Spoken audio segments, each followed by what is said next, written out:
So, what madness will find you? Miskatonic University has invited you to lead an expedition to a remote and dangerous part of the Antarctic. Fame and prestige are on the line, but something is wrong. What horrible secrets are hidden in those remote polar regions? What's the meaning of the strange fossilized prints on the ice? And what happened to the last expedition? Choose Cthulhu is a series of game books based on the works of Howard Phillips Lovecraft. Take the role of the main character in the original stories by Providence Master and face the cosmic horror of the Cthulhu mythos. I'm a huge fan of Lovecraft, so there's quite a few of the series. How many is it? There's 14 at the moment. I only have, this is book number 2. I don't have any of the others. I skipped number 1 because I'm smart. So, the introduction. In this crazy world, you are what the rest would deem a boring subject. Fitting. You are a middle-aged university professor, 5 feet 11 inches tall. Always got to be taller than me. You weigh 175 pounds, the kind of person who doesn't receive a second glance, standing in line at the supermarket. However, you are smart. You are smart, the type that usually avoids taking risks, and the few strong emotions you felt in your life are limited to getting a rise from time to time. A rise, whatever you want to say it. And to heated arguments about geology on Saturday mornings. Geology has never awakened in anyone any greater passion than what you'd expect from the cold and unexpressive rocks you study. Generally, they do not interest the public beyond articles in some science magazines and mentions that other professors so boring as you might make during the long conferences. On January the 11th, 1930, you received a confusing and rushed letter from Dr. Peabody, an engineer with a profile as low as yours, in which he told you that he had raised enough funds to finance this drilling apparatus. Oh, his drilling apparatus. I'm doing so well already. It took several readings for you to comprehend his excitement. So here we go. We're going to read the first part, and then you can all help me make decisions. And if we survive or go mad or whatnot. If there's any pictures, I'll hold them up. If there's tentacles, maybe not for Cater, I'll tell you to look away. So, the letter says, Dear friend, first, I apologize if, due to the emotion that overtakes me at the moment, fragments of my exposition are not entirely clear to you. But the unexpected... Oh my god. But the unexpected sometimes happens. As you well know, the drilling apparatus I was working on was a unique project owing to its lightness and capacity to combine the ordinary... Oh my god. Artisan... drill principle with the principle of the small circular rock drill, which will enable drillings as deep as 5,000 feet. I choose explode everything, absolutely. And so the moment of truth has arrived. We've obtained the financing we hoped for, and we are working on its production as of right now. I know that, much like my own, your heart must be racing right now. I beg you to take a seat, for this is not the only news. Miskatonic University has not only found a private investor for this fabulous mechanical progress, it's not going to go well, but will also send us on an expedition in the Antarctic continent to test it. We will try to secure deep-level specimens of rock and soil, perfectly preserved prehistoric rocks. The university wants you, my dear friend, to lead this expedition and bring to the American museums as many fossiliferous, that's a word for you, rocks, revealing the primal life of that forgotten ice world as possible for their inalterability throughout aeons-long darkness will uncover important knowledge about the past of our planet. Frank H. Peabody, Miskatonic University, Arkham, Massachusetts. This was not how you anticipated the start of your usual Saturday afternoon, but there is no doubt that your life has radically changed, so now you must make some decisions. So, our first decisions. Number 1, you could await more news about Peabody and Miskatonic University. Number 2, try and gather more information about who organizes this expedition. Or number 3, try to find some data about the Antarctic. So, what are we wanting to do first? I will have, I do have paper somewhere so I can make notes in case we do something wrong, because normally we will. But we also like to do something called save points. We normally give ourselves 3 chances of saves. If something goes wrong after that and we die, that's the end. Sorry, just make sure I've got everything ready. What were the options again? So, number 1, await more news about Adabe, I don't know how to pronounce the name, and Miskatonic University. Number 2, try and gather more information about who organizes this expedition. Or number 3, try to find some data about the Antarctic. Slowly, my brain is working very slowly. It's all good. It's all good, my friend. Find data. You want to find data? Okay, so we go to page 92. Adventure! Well, we'll go to segment 92. Antarctica was the last continent on Earth to be discovered and populated. This officially took place barely 300 years ago. Although its existence was known since antiquity, but the Greeks had already named it Terra Australis Incognita. Words I'm never going to be able to pronounce. Antarctica is such a dangerous and hostile region that no human settlements except for temporary research bases have been established in the territory. Therefore, should something happen to you, there will be no chance of getting help. There is no record of any species that could survive its deadly drops of temperature, which can reach as low as -94 Fahrenheit, maybe even lower in the most remote regions. And only flocks of birds and some big mammals like leopard seals, Katie, you're in it, coexist with different species of penguins, never getting away from the coast.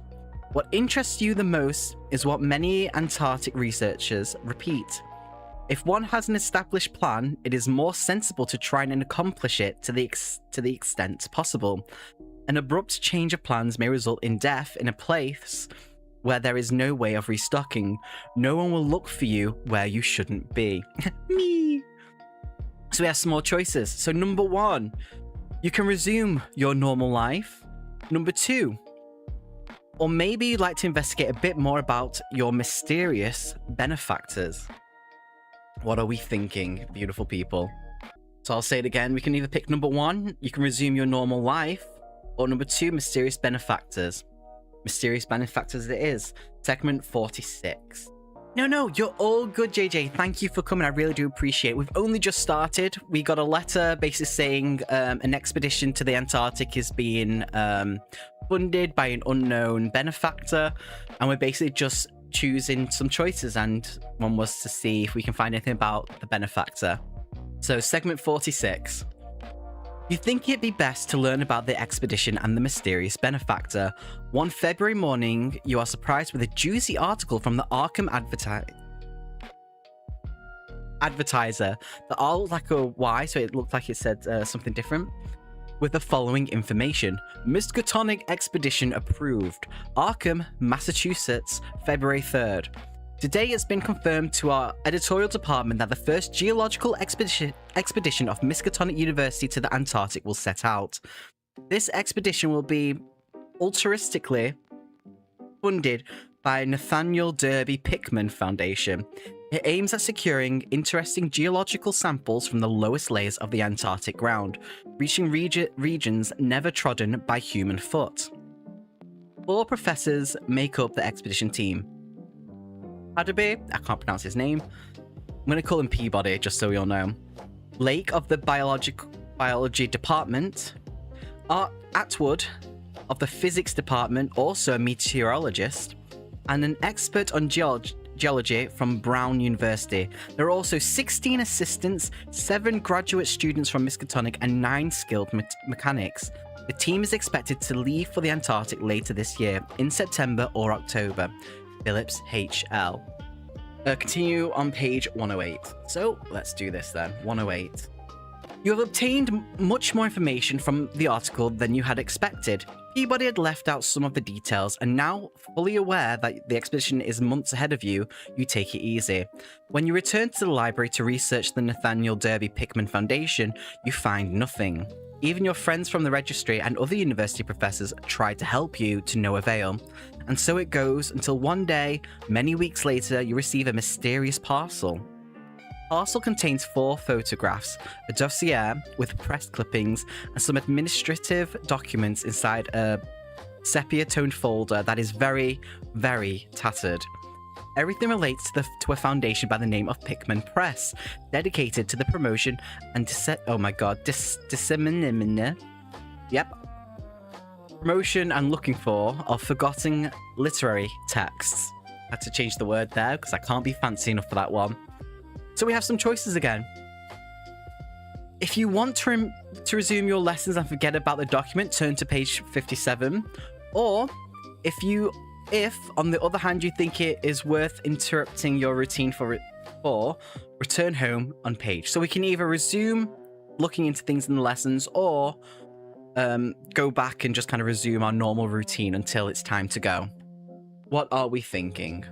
Carry on with the document. Okay, so we go to 105 then. You head home behind the wheel of your old Ford. Traffic seems particularly dense this morning and the whole journey becomes monotonous and extremely long. However, there is something that starts to worry you.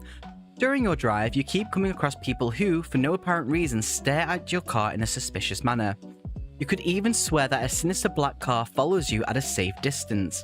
After you go around in circles a few times to confirm that it's all in your imagination, you make it to your apartment. Glancing at the quiet neighborhood, you secure the bolt and resolve to read your dossier. What you see on those creased and time-yellowed papers fills you with fear. Apparently, the mysterious Pickman Foundation is not what you'd expect from an oh my god, I can't pronounce the word. Academic words foundation. Over its more than 100 years of history, it's operated under different names, financing all sorts of projects and expeditions aimed at recovering relics and heathen or forbidden texts, from the tragic attempt at snatching the manuscripts of the Book of Dizan from the hands of sectarians, which resulted in a massacre in Florida's marshes, to financing the disturbing paintings of Richard Pickman, the mad artist. The photographs that are included in this parcel are horrifying proofs of his work and show horrible old men with undefined faces. Could this expedition be a cover to unveil some secret that should remain hidden? Carry on with your life to 41. Ooh, I think we're going to go mad by the end of this. With your nerves on end and the pressing feeling that you're being observed day and night, you let the days go by without leaving your home. Finally, on the 2nd day of September 1930, the moment you were waiting for comes. A brief letter from Miskatonic University that calls you to leave immediately. The most remarkable thing is the list of your travelling companions and the equipment you'll need. You show up at Boston Bay with the intention of meeting the rest of the crew, and Professor Peabody explains to you all the details of the trip. You'll leave in 2 ships, the Arkham, commanded by Captain J.B. Douglas, and the Fast Break, Miskatonic, commanded by George Thorfinson. Both veteran whalers in Antarctic waters. The rest of the crew don't take long to arrive at the bay. After greeting your university colleagues, you board the Arkham, and almost blinded by your excitement, you head south, leaving the inhabited world slowly behind you. Okay, continuing trip to 78. I don't know how long this will last. It's not a huge book, so I'm assuming it will do what it can. Right, 78. As soon as there's an option for you all, I'll let you know. On November 7th, you lose sight of the American continent. The next day you catch a glimpse of your distant destination, the cones of Mount Erebus and Mount Terror. In the afternoon, you leave behind the dangerous and narrow paths between the glaciers and step into McMurdo Bay.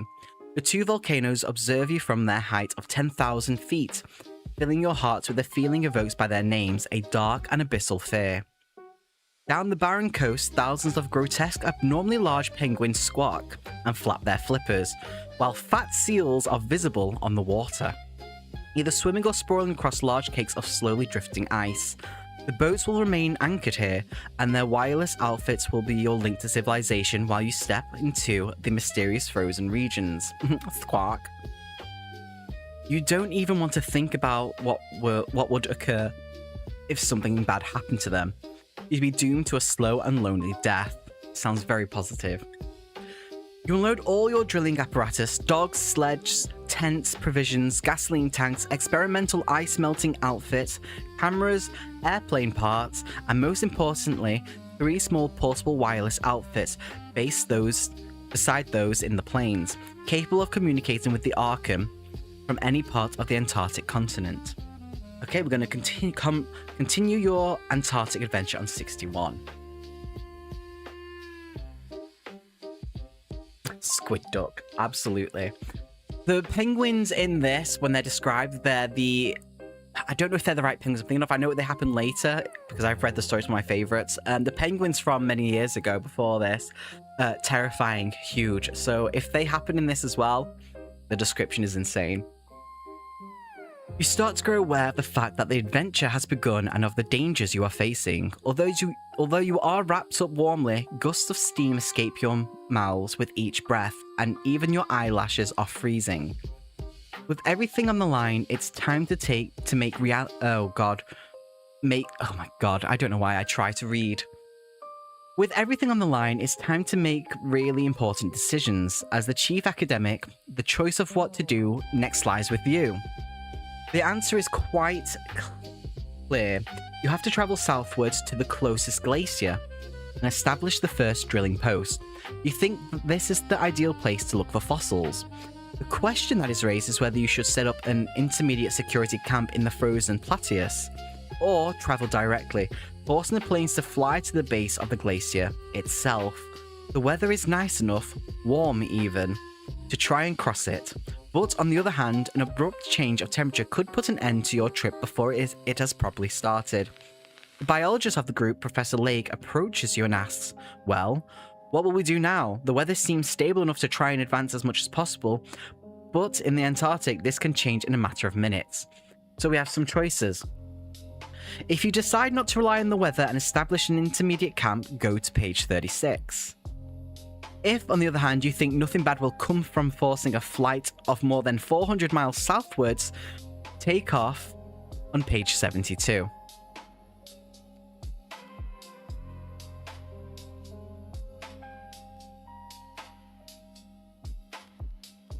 I'll read that again for you all. If you decide not to rely on the weather and establish an intermediate camp, go to page 36. I've got one just saying adventure, the other one says camp. So you want us to establish an intermediate camp.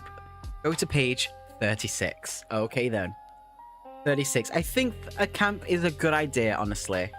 Because it is the Antarctic, and maybe setting one up is a good idea. Jenny is sensible, I am not. Jenny is the most sensible one of us all.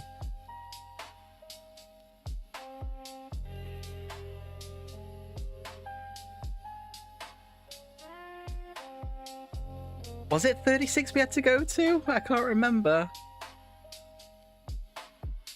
Okay.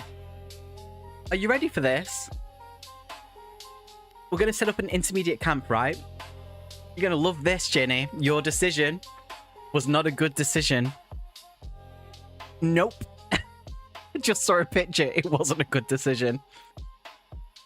Look what happened to a lot of expeditions. Yes, look what's about to happen to us now.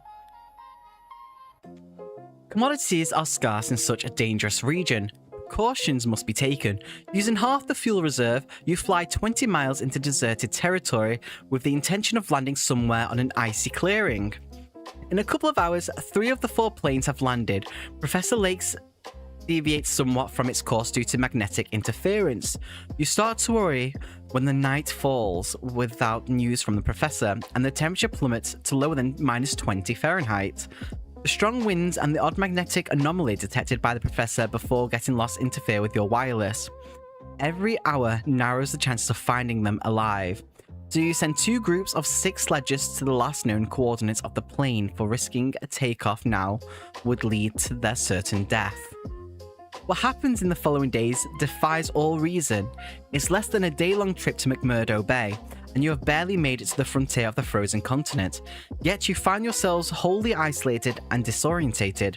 Weeks go by, the weather becomes more hostile, and there's no trace of prior expeditions. Maybe one day a group of adventurers will find your frozen corpse hugging a silent transmitter.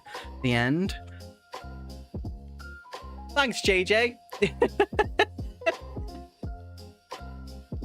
We froze to death. Okay, so we're not going to do that. we're going to go to the other option. So the other option was nothing bad will come from it, forcing a flight of more than 400 miles southwards, 72. Yep, 72 it is.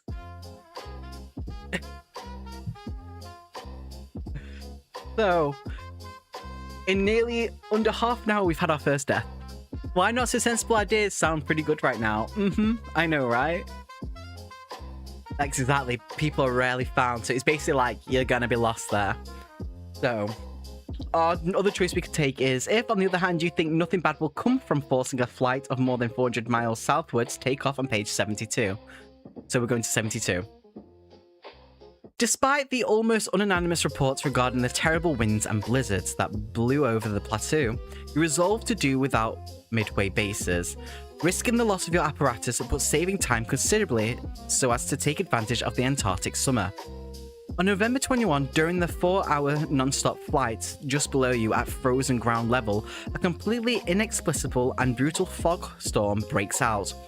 You effortlessly, Jesus, fly over it, thankful to have taken a risk and left your provisions behind. Huge summits watch you from the west, while the unfathomable silence echoes the sound of your engines. The wind only bothers you moderately, and the radio direction finders help you cross what little opaque fog you find at those heights. Finally, you enter the Aeon's Dead southern confines far away to the east. You can see the summit of Mount Nansen, which rises to almost 9,000 feet. The south base, as you call the spot of the glacier, is set up without difficulties, and soon you start to work with the fast drills. Isn't like hundreds, maybe thousands? Oh yeah, absolutely, yeah. Oh god, yeah.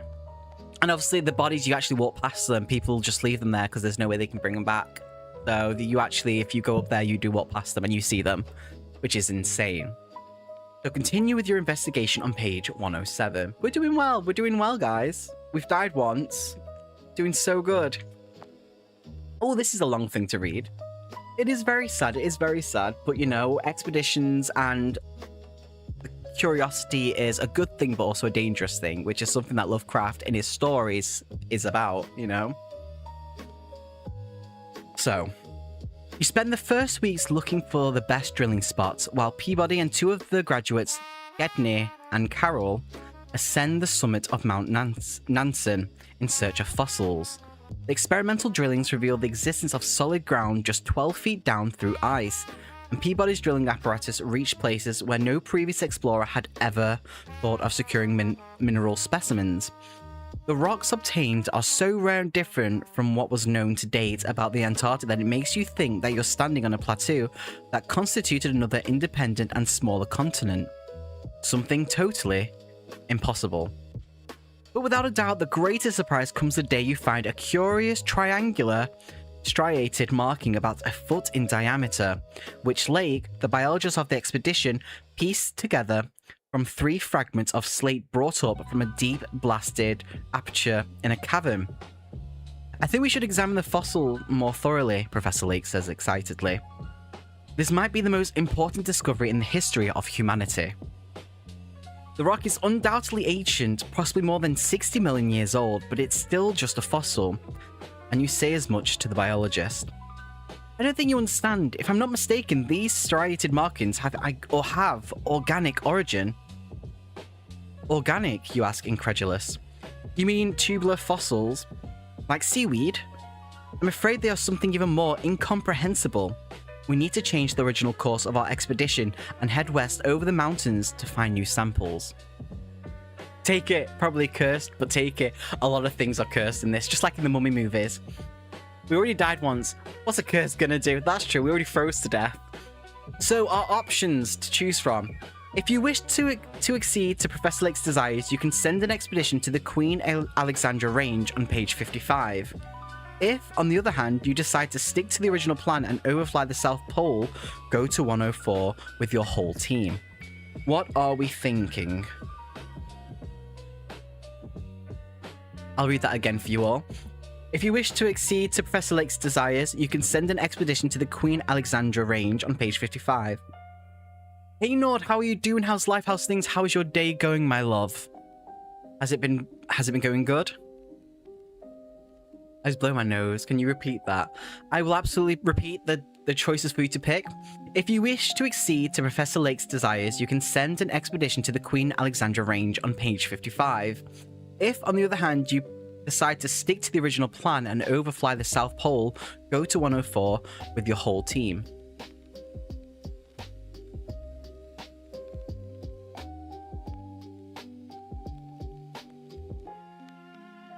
Yeah, how's your day been going, my love?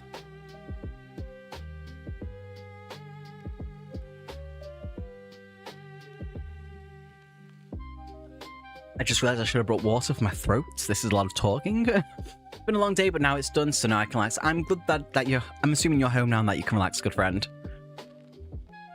The first option. So you want us to follow Professor Lake's desires? We are going to number 55.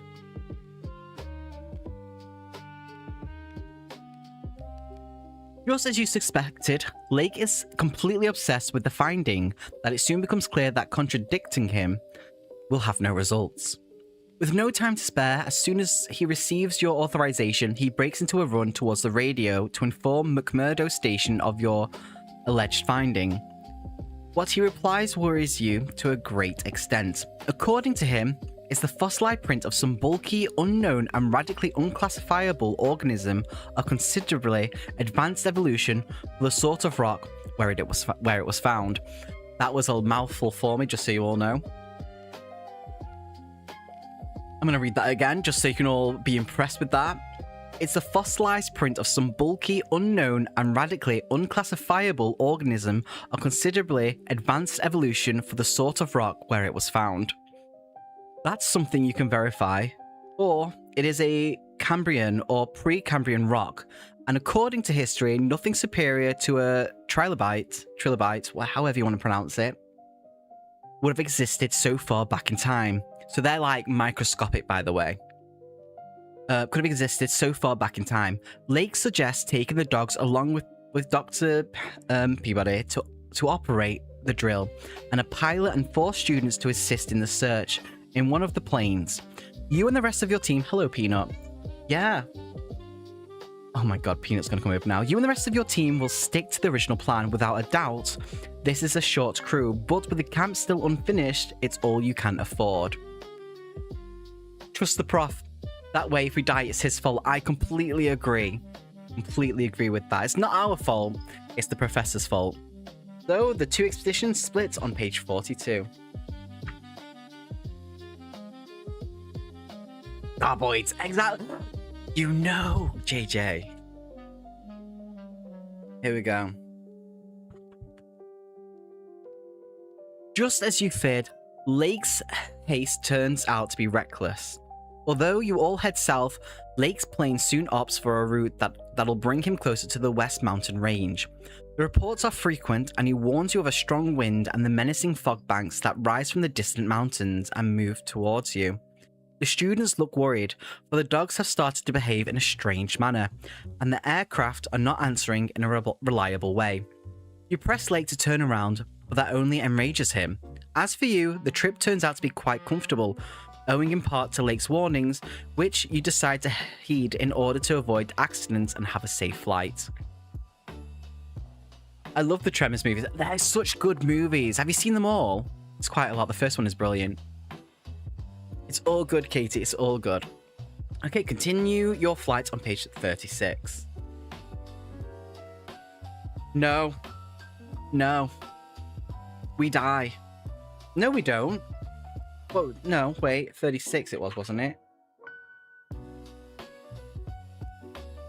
Yeah, no, that's us freezing to death again. So it was... 107 was where we're at, right? Okay, we've died twice.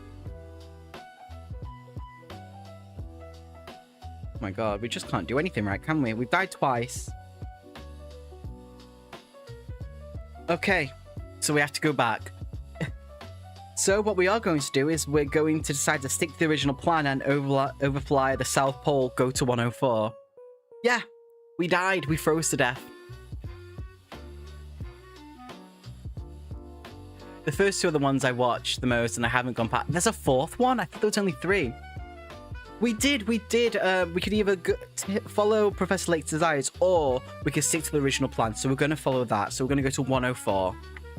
We're not doing well, are we? We're not doing well at all. Tactfully, in order to avoid confrontation, you tell Lake that this fragment might be anything, and that splitting up the group and the provisions might be fatal, which is a smart move to say. Really, JJ, we need to watch these. Lake doesn't agree and complains angrily while he circles the tent that's been reinforced by blocks of hard snow. You don't understand, we found a fossil that can change the history of humanity. It is not the time to be intimidated. He seems very anxious and finishes his sentences with a scream. Maybe we should ask someone at Arkham University for help, someone who's qualified to make decisions regarding really important findings. What a bitch.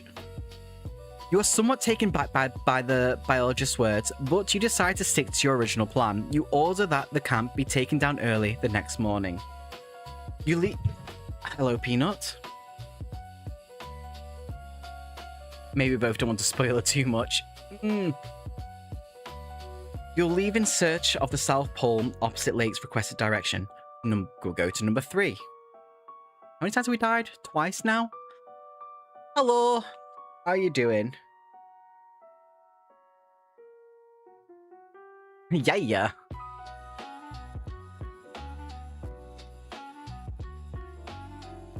Bless her. It's weird because it didn't show up your comments, but I can see it on my chat on the side, Orc. I'm sorry. Despite Lake's angry complaints, you conceive the group to stick as closely as possible to the original plan, at least until the goals of the expedition are met and the fossils and geological specimens can be secured, which was what Peabody's drilling apparatus was built for. Your prudence proves oh god. Words.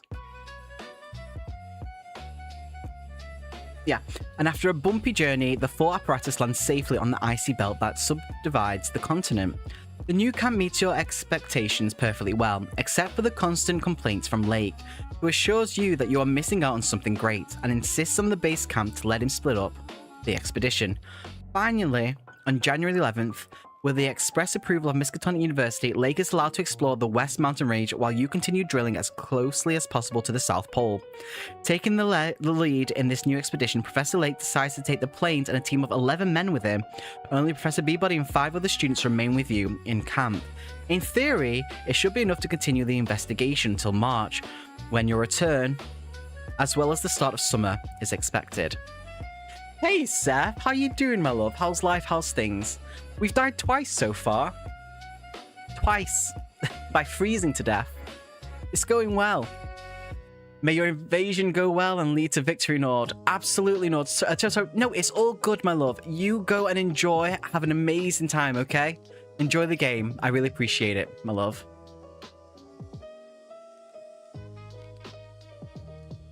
Yeah, Seth, how you doing? How's life? How's things? You all good?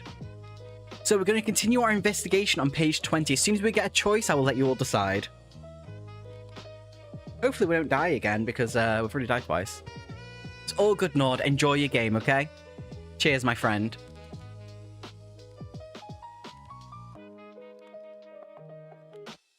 Cheers indeed. So. Lake's expedition sends you oh my god, I don't know why I tried to read. I can't English, I can't read, but I try. Lake's expedition sends you periodic wireless reports to you so you can broadcast them to Arkham and from there to the outside world. The first messages are a warning about the dangers of the trip, and they tell you how soon they'll need you to provide them with geological knowledge. However, the actual moment that makes you wish you'd gone with them comes 6 hours later. 10.05 night.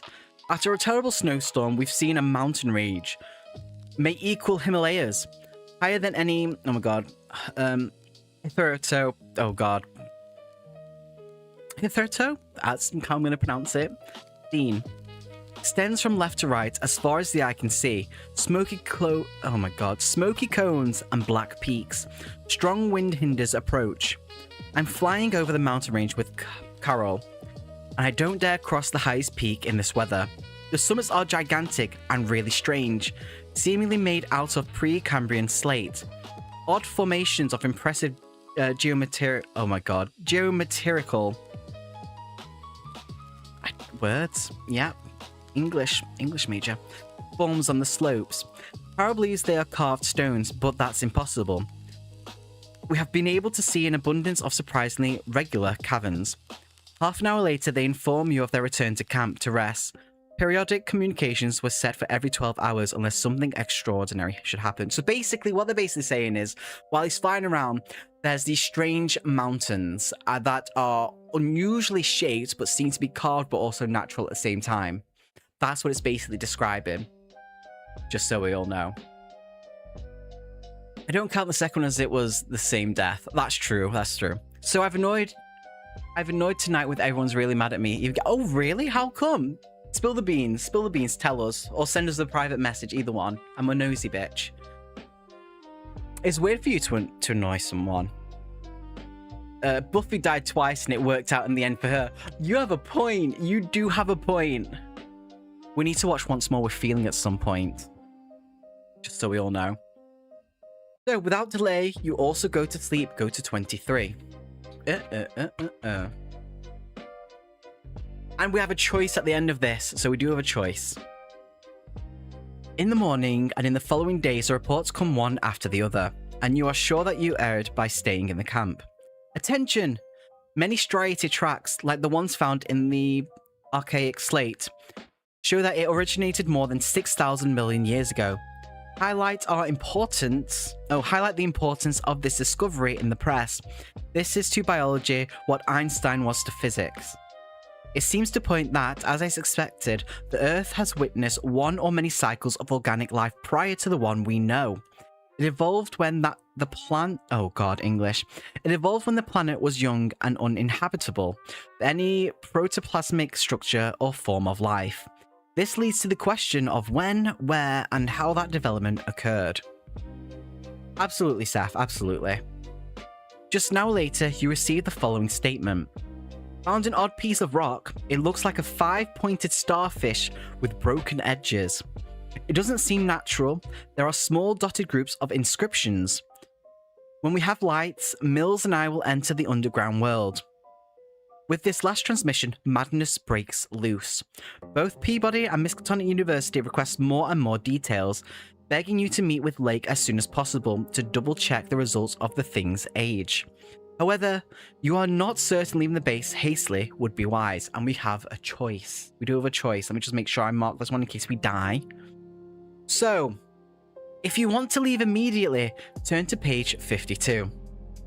If you think it's wiser to wait until you have more information about the discovery, turn to 98. Now, I think 52 would be a bad decision. I think the first one is a bad decision. I think we should wait, but it depends on what you think. So, I'll let you choose the bad decisions here, not me for once. So. Oh, Katie's being reasonable. You want us to wait? We can wait, absolutely. What does everyone else think? Happy for us to wait? Observe the madness. Okay, observe the madness, so wait as well. We can absolutely do that. I've written down the section just in case it does go wrong. Bribe with cheese. I wish that was an option, Orca, but it's not. And also, it depends on what type of cheese. So I like cheese, but it has to be a certain type. I don't like really stinky cheese. Can't stomach it. Ugh. Okay, so we're going to be wise and wait. We're going to page 98. Fingers crossed this goes well. It's always an option, is it? It's not in this, unfortunately. Have you ever thought of making one of these and just make it out like just cheese obsessed? I like chocolate milk. Chocolate milk is good. Oh, damn. We have a picture on this one as well and some choices, so I'll read this. That comment, Katie, reminds me of, what is that Foster's Home for Monsters, whatever it is, that old cartoon, the little blue thing that used to smack its head like, I like this game. That's what you reminded me of, because he always likes to go around saying I like chocolate milk, didn't he? Anyway, number 98, we have a picture after this and some choices for you to make. Of course I got it. I used to be obsessed with it. Hello, Jordo. How you doing? How's life? How's things? So I'm going to read this. I'm actually kind of impressed. Thank you. Yeah, that's cheese. Now all I can see is the Buffy dream and the guy with the cheese. I don't remember the Buffy dream at all, sadly enough. So, number 98. But the true outbreak of madness comes with one of the last messages received. 10:15 p.m. Orendorff and Watkins have discovered a monstrous barrel-shaped fossil of wholly unknown nature, probably vegetable, unless overgrown specimen of unknown marine radita. Tissue must be flexible, like a barrel with 5 bulging ridges in place of staves. From its back, combs or wings spread out like fans. God forgive us, but this being reminds me one of certain monsters of primal myth in Necronomicon, Elder Things. Hearing the news, an intense shiver runs down your spine. The wireless operator, McTie, doesn't understand your sudden paleness and stays on guard beside the wireless. 11:30 p.m. Matter of transcendent importance. Mills, Baudru, and Fowler discovered 13 underground creatures of organic specimens. 8 are in perfect condition and have decided to bring them to base. Issue is the dogs refuse to get close. We'll have to drag them ourselves. Already seen a complete specimen. It's 8 feet tall, 4 tough muscular arms, 16 feet long, ending in membranous triangles as means of transport, which have made prints in rocks from 1,000 to 60 million years old. Here is the picture so you all know what it is they're basically describing.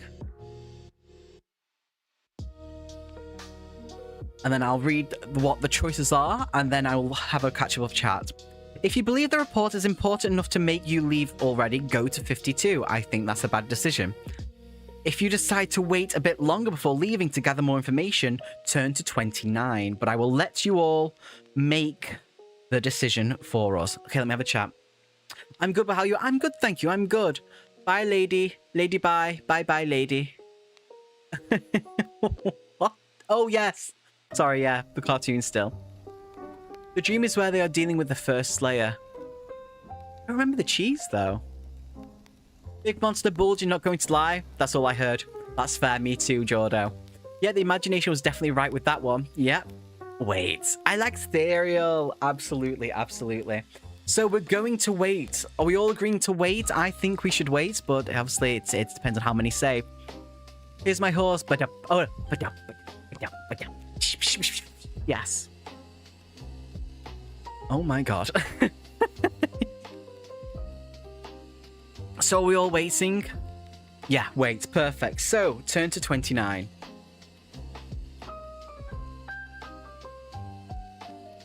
Yeah, 29.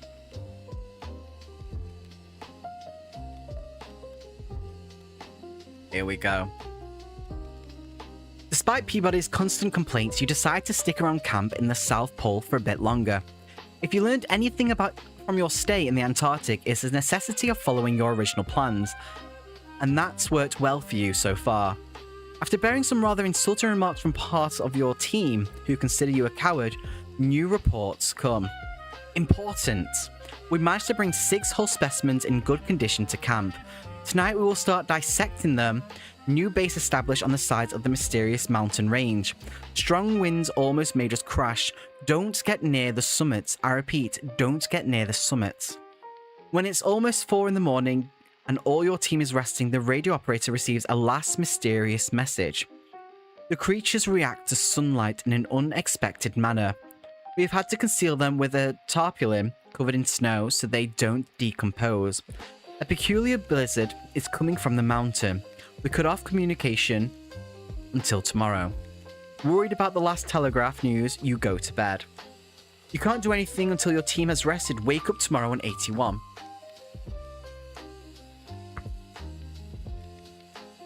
Then he wakes up and kills us all. You've read Lovecraft? Right, I'll be lurking for a second. No, it's all good, Jordan. It's all good. I still appreciate you being here and lurking, my friend. Here we go. At 10 in the morning, just as you'd agreed with Lake, you contact his camp over the wireless. Attention, Professor Lake, you copy me? Repeats McTie for the 3rd time in a row. No one is answering. It is odd, so you decide to have Arkham's large wireless outfit contact the camp located below the faraway mountains. You give the order and some minutes later, you get an answer. Hear Douglas from McMurdo. Danger, danger. The voice sounds distorted and distant. The wireless operator, McTie, looks at you with concern while he adjusts the setting of the outfit. The reply comes with a delay and is almost inaudible. You can only make out the following fragments. Lake camp, perturbances on the lost. You hear me? Sunny weather, strange fogginess. McTie and your men look at you, awaiting orders. It's a tough decision. Lake is in the thick of the windstorm, and it is possible they'll need your help. But leaving without giving notice to Arkham might be dangerous. If you get lost, no one will know where to find you. After much thought, you decide it is necessary to help Lake as soon as possible. At 7:15 the next morning, January 25, you set out northeastwards, towards the foot of the mysterious mountains, discovered by the expedition to the unknown. Leave using the calm is your favorite to help Lake and turn to 52. That doesn't sound good.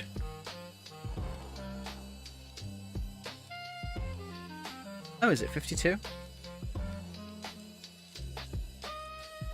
You give notice to the pilot of the 5th plane, reserved for emergencies.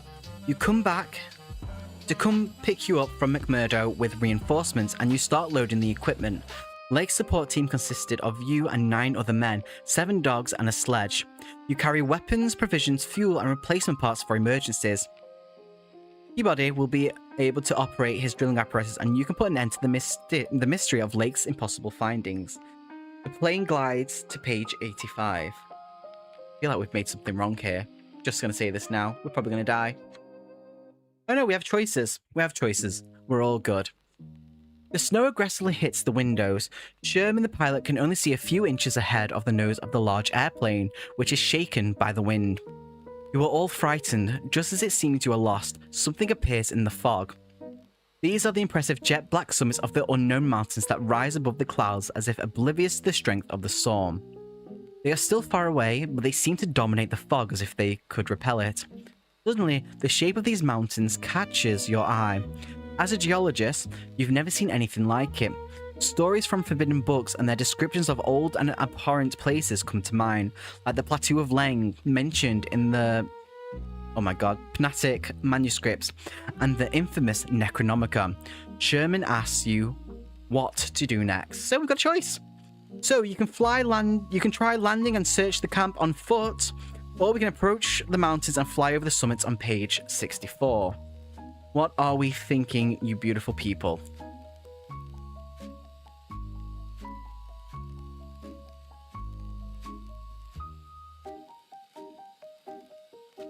You want to try landing? Okay. Try landing? We can do that, absolutely.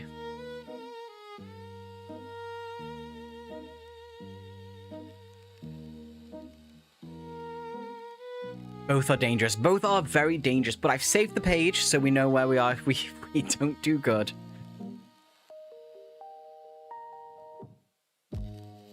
Okay. Still started off the huge electric storm that surrounds the Mountains of Madness, way title drop. Your group manages to land about 300 feet from Lake's base camp. It could also mean that, but I think there's going to be some anyway, maybe. As soon as you disembark the plane, you comprehend the terrible suffering undergone by the men of the expedition. Lake has established his base in the middle of a barely sheltered plateau, and the wind coming from the slope meets it with extreme violence. Luckily, the weather has calmed down now, but it's easy to imagine what the explorers would have gone through in the midst of a storm. We do have weapons. It did say we had weapons.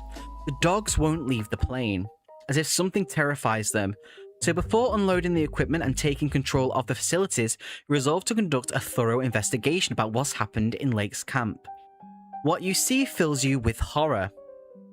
The prefabricated shelters are half destroyed. There are machines and sledges in ruins everywhere. On page 22, you'll find a map with every place you can visit and a list of names. Once you've finished your investigations, you'll be able to resume your search. Page 22. Okay, we've got a map. 1 second. Oh, shit, we do have a map. Oh. So that was number 6 we read. So, here is the map. I will read you the choices. There's a lot of choices here.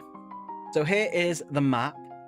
We have some choices here I'm going to read to you. There's quite a few choices, and we'll tick them off as we go along, okay? Okay. So, if you want to investigate the dog crawls, page 88. So we can investigate the dogs.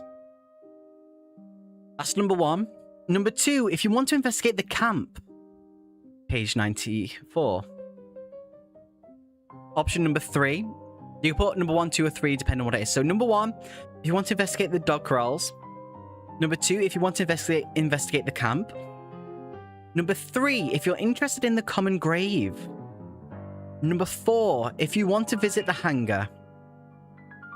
Number 5, if you think you've already resolved the mystery, we can go to a different page. Or number 6, if the odd metal structure catches your attention.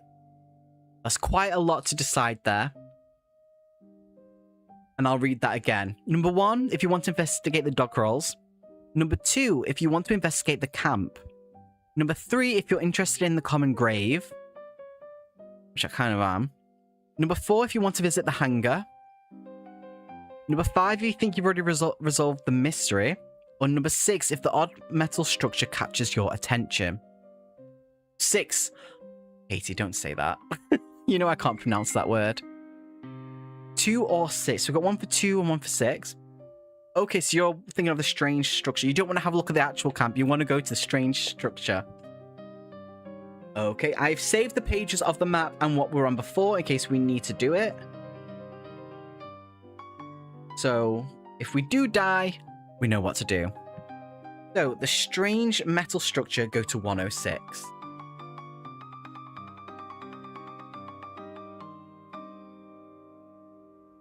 The metallic structure soon catches the eye of your team. It's a building made of various prefabricated tents which have been joined together and reinforced by ice.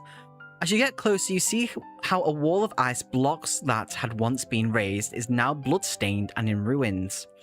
Stepping in, you realize this is the place where Lake and his team performed the autopsies of the creatures. Now the place is wrecked, as if a terrible fight had taken place. The remains of 2 of the rescue specimens are decomposing and stinking of rotten eggs, twisting your stomachs. In the center of the room, there's still a stretcher where a tarpaulin is covering something. So, it falls on us and we die, yeah. So, we can either examine what is lying under the tarp, or we can return to camp and choose a different location to look for survivors. That means we go to the map. Do we want to have a look at what's underneath it? Or are we wanting to continue looking around? So you want to look underneath a bookmark here just in case. I'm going to make Lemzip as well, actually. Go for it. Go for it. We're going to go look under the tarp while you go do that. And I'm going to have a sip of my water while you go make some Lemzip, my friend. Thank you for being patient with me. I don't want to put my drink over there. So, to examine what is laying under the tarp on 11. So we're going to 11. Accompanied by McTie and Peabody, you walk to the autopsy table with a racing heart. Okay, you can still hear perfect. You undo the tarp and see something that fills you with horror. Before you, there's a carefully dissected body of a man lacking a head. His organs have been carefully, but not professionally, removed. It seems the procedure was performed by a butcher rather than a doctor. By his feet in the headless... Oh my god. By his feet is the headless carcass of one of the dogs, to which someone has sewn Fowler's head in a grotesque manner. You wretch. Covering the horrifying sight, you examine the rest of the tent, searching for any hint of what could have happened. What catches your attention the most is that the tent heater is smashed as if someone had attacked the machine with a hammer or a rock. In addition, there are a large number of burned matches around a gigantic block of half-melted ice. So, choices. We can either return to the main map and continue with the investigation, or maybe it'd be wiser to alert McMurdo and send a signal of disaster to alert the world.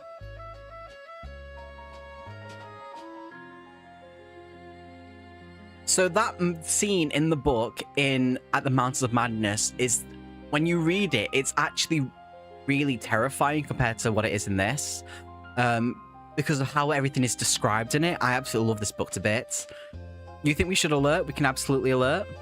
Because it's described more of it's scientifically done. I know, the poor dog, yeah. Not a fan of that at all. Not a fan of that at all.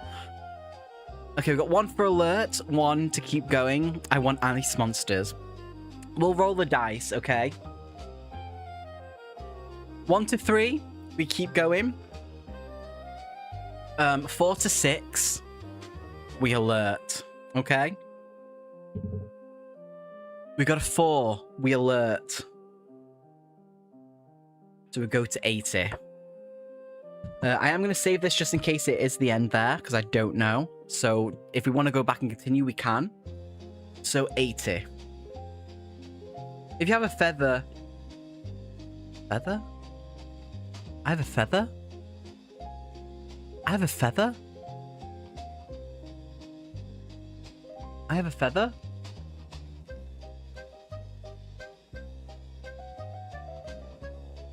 I don't like feathers. At the... fuck's sake. I bloody do as well. Thank you for that. I appreciate that. Hi, Nico. How you doing, my love? You alright? How's your day gone, beautiful?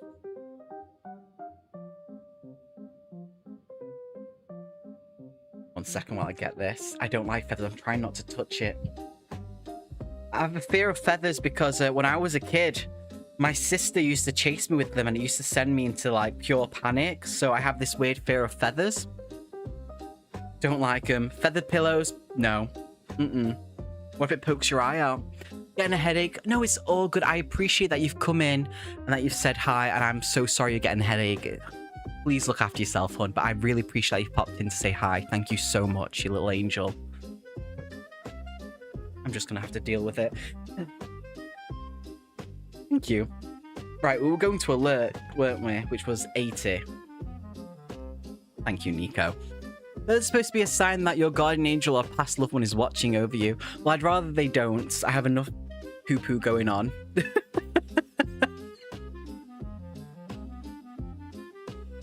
Okay, certainly something horrible's happened to Lake's team.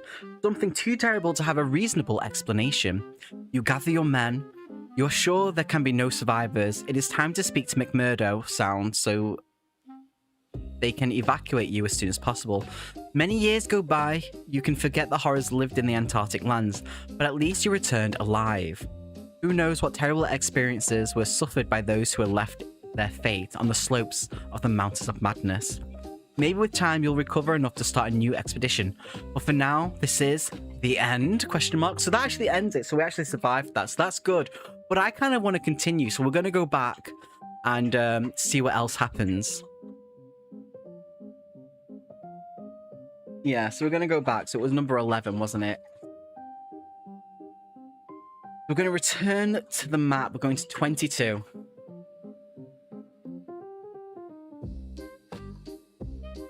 Nope. So that alert basically saved us and we escaped. So our other options is investigate the dog crawls, number 1. Number 2, investigate the camp. Number 3, investigate the common grave. Number 4, visit the hangar. Or number 5, you've already resolved the mystery. I've left out the ones that we've done already, so we can just keep going from there.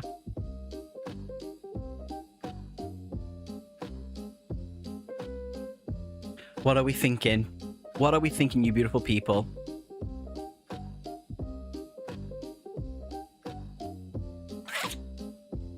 Sorry about that. I thought I would do that quietly enough it wouldn't pick that up. I apologize.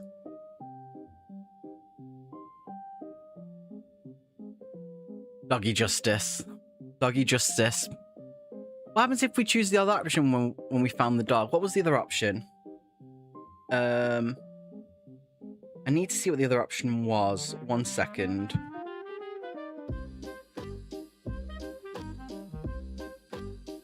Number 11. 1 second.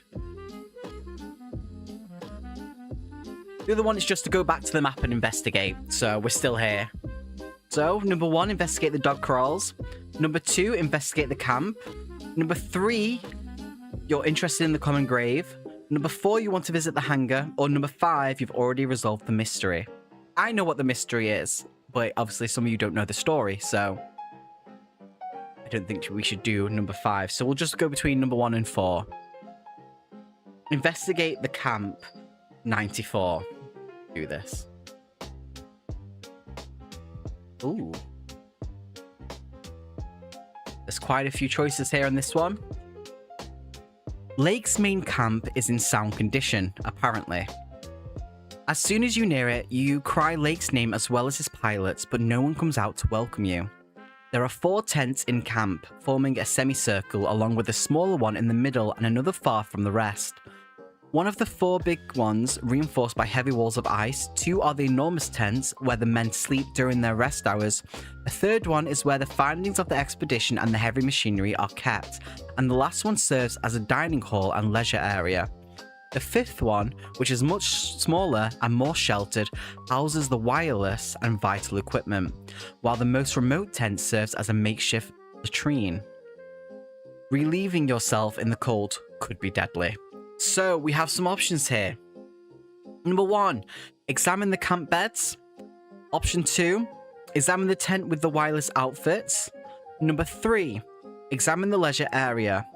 Number 4, if on the other hand you'd rather check the latrines. Or number 5, if you want to visit the storage area. So this is a big sort of area that we've got. We've got a nice little picture of a little dagger there. A little ceremonial dagger. Doesn't talk about it, but it's there.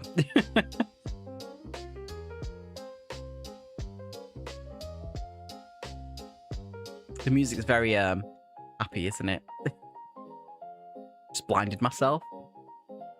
Let's skip to that. Make it a bit more spooky. You want to visit the storage area? We can absolutely do that.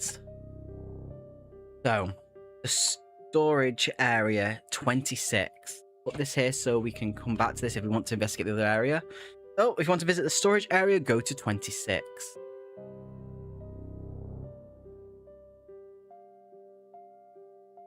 The storage area has been partially dismantled and some parts of the structure of the tent have been used to either reinforce or enlarge the constructions. There's little to see here except for the large number of missing pieces of Peabody's second apparatus, particularly the motor and bits. You also notice some tracks left by 3 sledges that lead from the tent to the mountain range of Madness.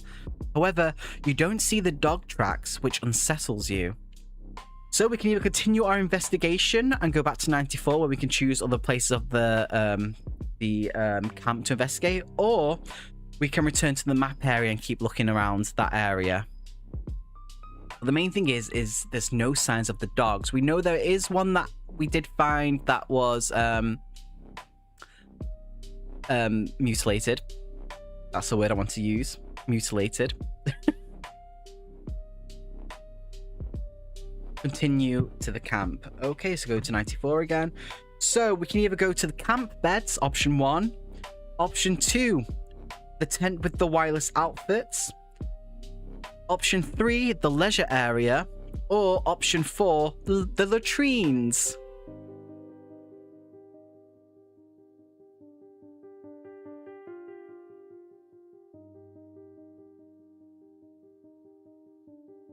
That is our choices for now. The latrines. You want to go to the poops. You want to go to the toilet. Knock knock. You pooping? So the latrines go to 28. Oh, there's some choices here for this one. The existence of a tent exclusively for latrines is essential in the Antarctic. Exposing any part of your body to these temperatures may result in immediate freezing, with resulting gangrene and amputations. No one wants them amputated, I'm sure. The space for the latrines is small and, as you expected, empty. However, the door is open and the hole used to relieve oneself is exposed to the cold from the outside.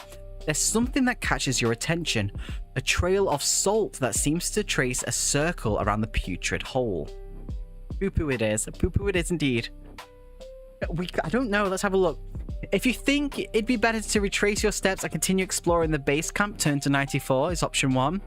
Option 2, continue around other areas of the map, so we go back to 22. Or, if you want to take a look at the black wall, someone will have to put their hand in it. Oh, if you want to look at the black well, someone will have to put their hand in it. I think they're asking if we want to put our hand in the toilet. Demon hole, reveal thyself, demons! Are we doing this? Are we going to put our hand in the toilet? Hand in it is. Oh god, okay. So, 102. Circle of Salt. Where are the Winchesters when you need them? So true, so true. Okay, 102. Are you ready for this? None of your companions seem inclined to stick their hand in the hole of the latrines. You enter the oh, no, wait. Let me try that again. None of your companions seem inclined to stick their hand in the hole of the latrines, and they advise you against doing it. However, there is something odd about those trails of salt. You enter the cubicle, and the odor of rotten fish almost makes you vomit. You bring your face closer to the white trail that surrounds the hole and realize it's covered in small marks as if someone had pressed striated triangles ending in small dots all over the surface. Lake's fossils, you think at once. But who would stamp the marks as if they were tracks? Unless these were really tracks, that would mean something appalling. Discarding the idea, you resolve to stick your hand, protected by thick gloves, into the hole. You fumble in the sticky semi-frozen puddle until something hard seems to move when you touch it. Holding whatever it is you found, you pull on it until you remove it from the excrement. A scream escapes from your mouth. Horrified, you fling poor Professor Lake's head away from you. So we found Professor Lake's head. We did not find demon poop. So we can turn to hunting to the main camp. Or if you're brave enough to resume the investigation on camp on 94. If you think these events are too dreadful to face on your own, we contact McMurdo. We're not going to contact McMurdo. We've done that and it resolves. It just basically says we go home. So we can either go back to the map or we continue looking around the camp at other parts. See, putting your hand in holes is good. Yes, we flung a head out of a poo-poo hole. My question is, something that left strange markings put the head in the poo-poo hole and was like, yes, this is perfect.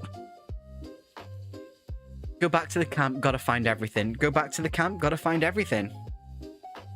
Okay, so we've done the latrines, we've done the storage area. We have either option 1, the camp beds. Option 2, examine the tent with the wireless outfits. Or option 3, examine the leisure area. Makes you sound like a fan of fisting Katie. Who knows with Katie? Who knows? Who knows?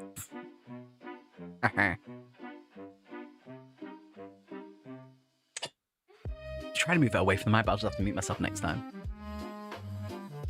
So, what are we thinking for the options, you beautiful people? Are we going to examine the camp beds, the tent with the wireless outfits on it, or the leisure area?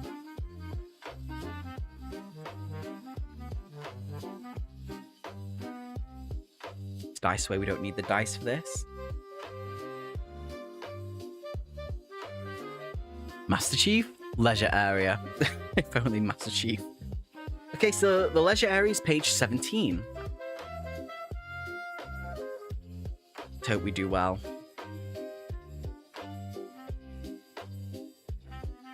Ooh. Ooh. Leisure area is located under a tent almost as big as the ones with the camp beds. Lake has set up a wooden table around which there are 4 chairs. The room seems to be empty, but someone served dinner for 2 that is now freezing, with no one to finish it.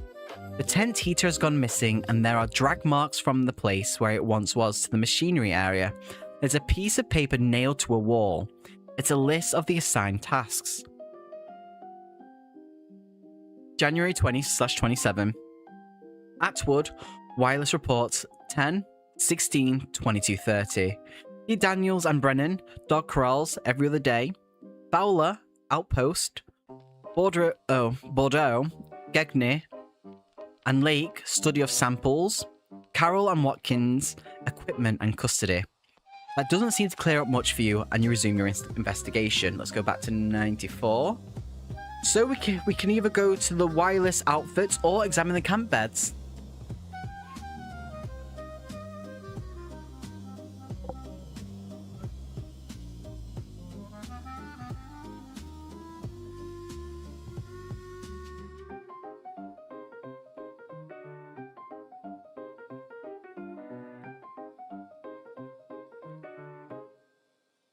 Wireless thingy. Beds it is. That's funny because technically they both sound like they go together. So we can go to the wireless thingy or the beds. We'll go with... or beds. I mean, it's either one or the other before we look at everything else. We'll do camp beds first, and then we'll do the wireless thingies. So, 43. The two tents where Lake's team slept are silent and completely dark. It is deadly cold inside, and you are certain that something terrible has happened to the expedition, which we know. We found some bodies on ahead. With your electric torch, you see that the tent heaters have gone missing. There's someone here, shouts McTighe, your pilot, pointing at one of the beds. At the same time, you hear Peabody shriek from the next door tent. What you find is blood-curdling. You all abandon the area in horror, for in the other camp beds, as if asleep, lie the frozen and bruised corpses of the students. You manage to identify Moulton, Mills, and Urendorf, while Peabody tells you that in the other tent are the remains of Theodore Daniels and someone he thinks might be Brennan, but who is too crushed to say for sure. So, yep, so beds, everyone's clearly dead. So we're going to go to the wireless thingy next, which is the last option for this section, which is 25. Wireless thingy. Beds then wireless, yeah. The tent that stores the wireless outfits is in a sound state, but a curious odor, like rotten fish, impregnates everything. A quick glimpse at the wireless is enough to see that it's been roughly handled, and although it might be easily repaired, it looks like someone or something had been shaking it and hitting it. The microphone is missing, although the lead still hangs from one of its sides. When the wireless operator, McTighe, tries sitting on the chair to examine it, he turns towards you. He's got goosebumps. You approach him carefully, and what you see fills you with terror. Stuffed under the table is the crushed corpse of Atwood, his fingers still clenching the microphone. So the next option is to basically go back to the maps, which is 22. It'll make sense. It'll make sense. So we've gone to the structure. We've done the camp. We can either check the hangar, the grave, or the dog corrals. All will make sense, Katie. All will make sense. So we've got dog corrals, the common grave, or the hangar.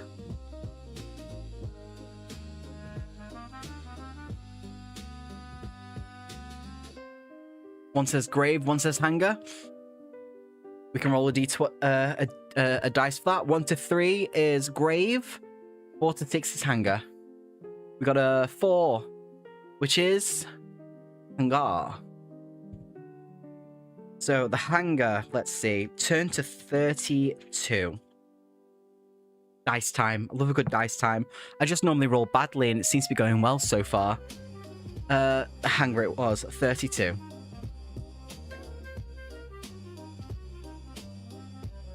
The hangar where the 4 planes of the expedition are housed is a vast tent reinforced with prefabricated materials. Fancy word for me to get right for once. As soon as you step inside, you smell the strong odor of gas. After a quick examination, you realize that someone or something has been manipulating the plane's engines. Many barrels of fuel are missing, and others have been spilt over the planes without seeking their destruction. More disturbing is that in the cabin of one of the planes, you find the lifeless body of a pilot, Bordeaux. It seems he shot himself to put an end to the nightmare lived by the explorers in camp. However, you find something useful in your search. On one of the tables are the team's flight's plans, including the safe routes to cross the mountain towards the outposts. So we can either go to we'll go to the grave next, and then we'll do the corrals next. So the grave is 53.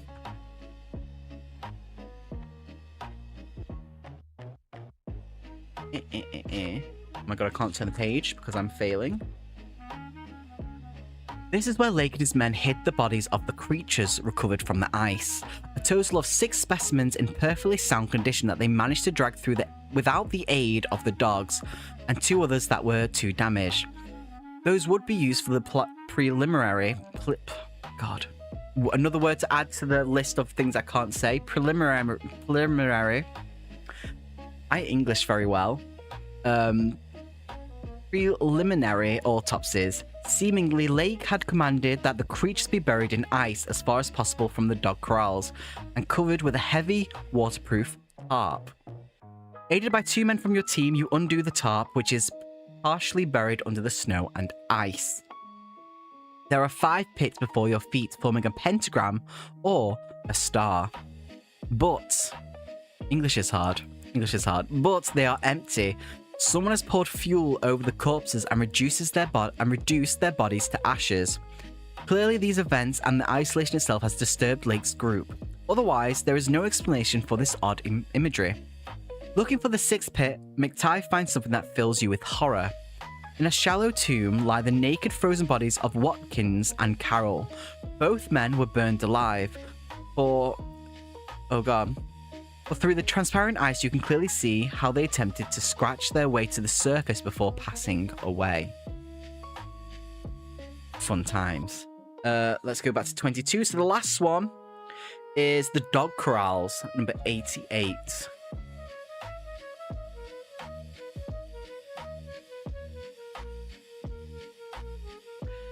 It is completely impossible to take your dogs to the spot where Lake's expedition was.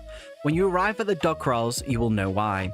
The animals have been locked in a rectangular building made from blocks of ice and strengthened with the structure of a camping tent. English. But it is now wrecked. Coral. Yeah, coral. You get in through an enormous hole in the wall that seems to have been made from the inside. Everything is covered in blood, and the remains of the poor dogs, something has torn them apart in a terrible way, and some have their necks twisted in a horrifying manner. More frightening is the fact that among them, you find the corpse of a man. This must be their attendant, but he's in such a terrible state that you cannot identify him now. In the end, you decide to keep your dogs inside the plane for your own safety. Right, number 22. If you think you've already resolved the mystery, go to page 35. Do you know what's happened yet, everyone? Let me know your ideas while I go to number 35.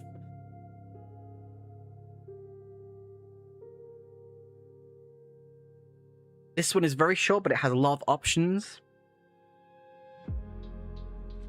Do you have any idea of what's happened? I obviously read the story, so I know something is going for the dogs. The dogs have unfortunately not around anymore.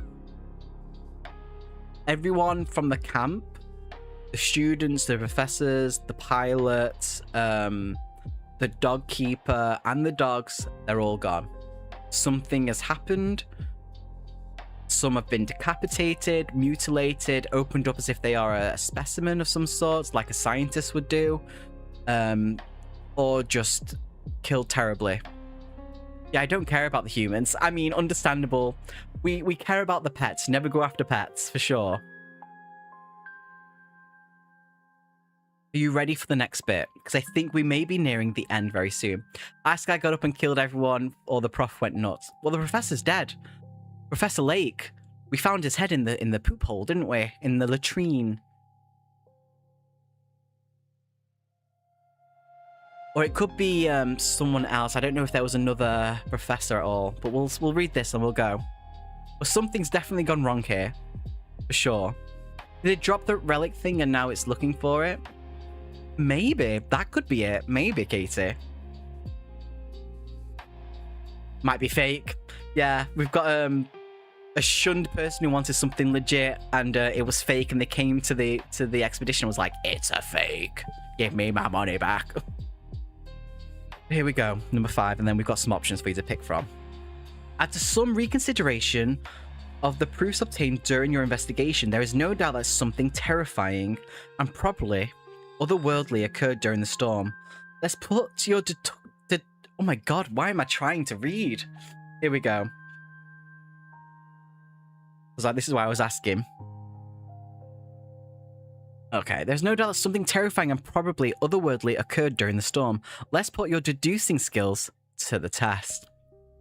So check the list of all researchers in the image on page 22. The number preceding each name represents their age. Oh no, one of the researchers is not in the camp. They could be the person of this massacre, or they might have an explanation as to what happened. Head to the section that corresponds with their age to continue with your investigation. Don't rush it in Antarctica. There is plenty of time to think. Didn't know I had to put notes down. Okay, let's go back to number 22. And let's go through this. So we do have it. Okay, so we know Lake is dead. I don't think we've seen a Gregory Moulton. We did find a Howard Gregory Thomas Flower. We did find him. We did find Carol. We did find Mills. We did find... I think it's Moulton. Maybe. No, it can't be Moulton.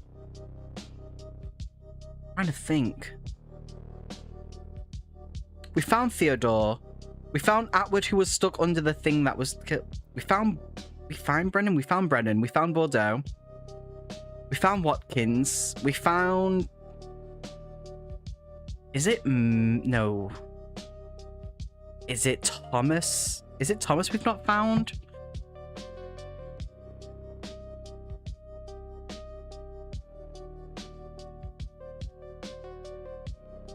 So, here we go. I'm going through the pages again. Maybe that was the unevent person with the dogs. Maybe. So we found...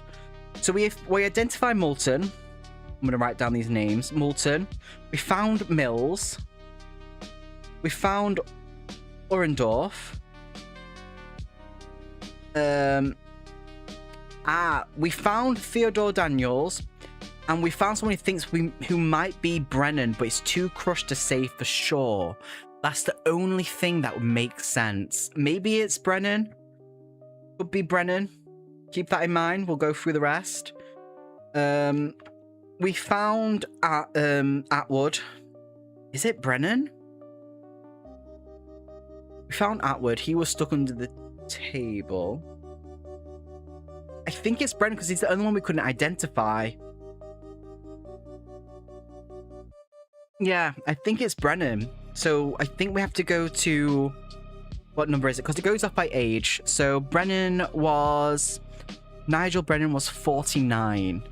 Fingers crossed this is right.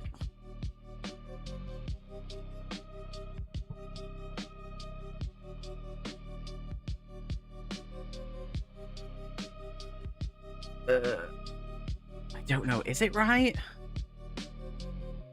49 makes sense. We'll go for him. If not, we can go through all the things. We found Bordeaux, didn't we? Did we find Bordeaux? I'm sure we found Bordeaux. Right? Oh my god, I'm second guessing everything now. Atwood is found.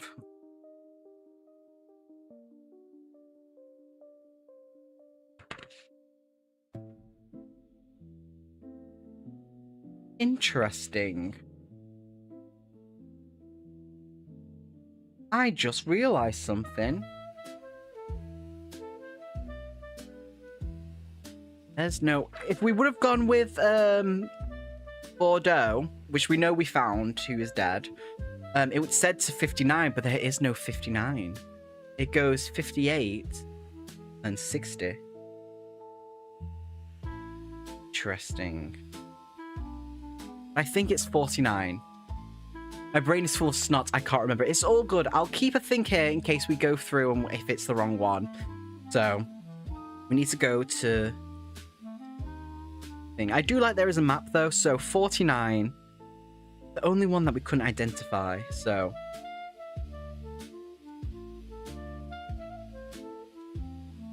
I don't.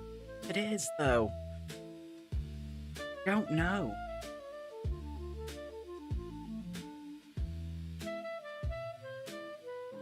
Outward. There's no 59. We found Watkins. Right, this might take me a while. I should have realized.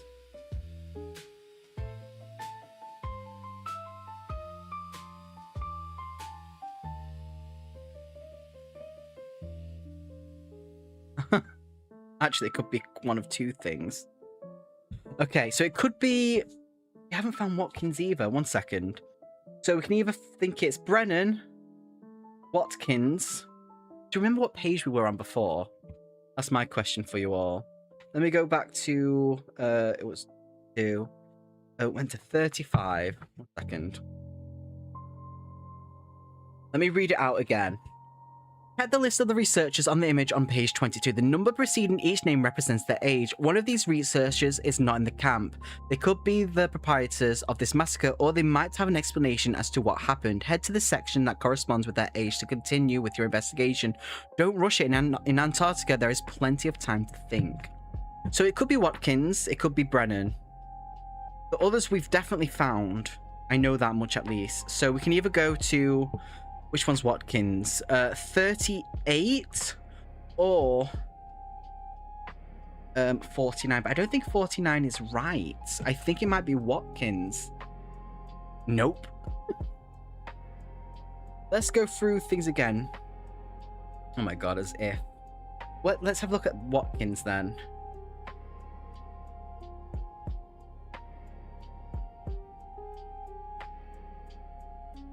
Having a quick glance at this.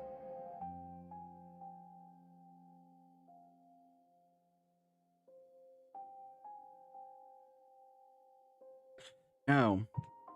49. No, 49 isn't right.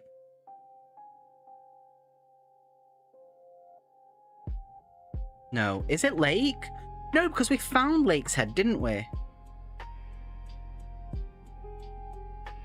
Was it Lake we found? I don't think it was. I think I read it wrong. 1 second. Let me go through the thing again. I think Watkins. You think Watkins? I'm just going to go quickly through this and see if... So we found Molten Mills and Orendorff. Brennan.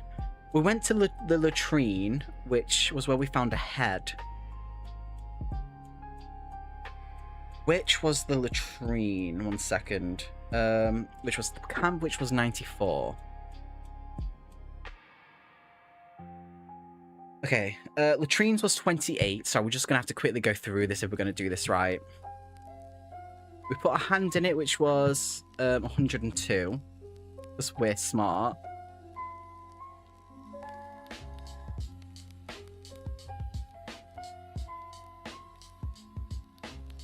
No, so it's definitely Lake's head. Horrified, you fling poor Professor Lake's head away from you. So that is Professor Lake's head, so it can't be him. So we found... Let's go through this all very, very quickly. I'm going to have to write this down. We found Professor Lake's head. Okay. Maybe. Yeah, horrified, you fling poor Professor Lake's head away from you. We found... Go back to the rest of the camp. You're going to have to write this down, everyone, because I am too dumb for this. 94.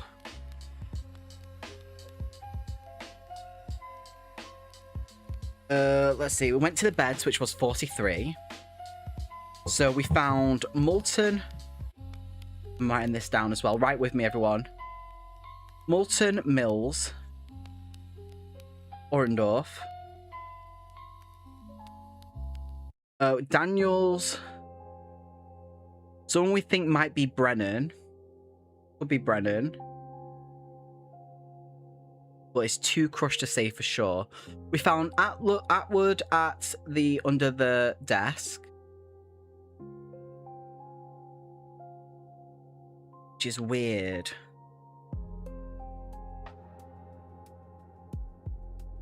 Well, we're gonna have to just try and do what we can. So it could be Brennan. It could be Brennan.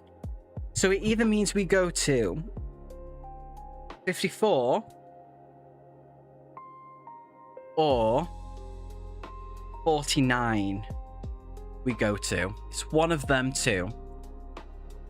So I'm going to quickly have a quick little break. I do need to pee. I'm so sorry. So we're going to do that and then we will continue with this. I'll be one moment, you beautiful people. I will go to the beer back screen. Sorry about taking so long. I think Brennan's alive and maybe it looked like he was killed and framed Watkins. It could be. You think Watkins. Watkins, let's have a look at Watkins. That's page 22. I don't know Watkins either. I don't think anyway. We don't have a Watkins. Oh, you think he killed Percy Lake? Oh no, we do have a Watkins, which is 38. Maybe. Okay. So we're going to try this different ways. So we can either... I'm going to write down the numbers of what they could be, and we're going to see what happens as we go through them. Because it's going to be one of them three, and I don't know which is the right one. So you think it's... You think Brennan's alive, and maybe it looked like he was killed and framed Watkins. I love how you're like, there's been a frame, everything's going terrible. So you think Brennan. Brennan is... let me have a look at this, just make sure I've got it down. 49. Let's go to 49.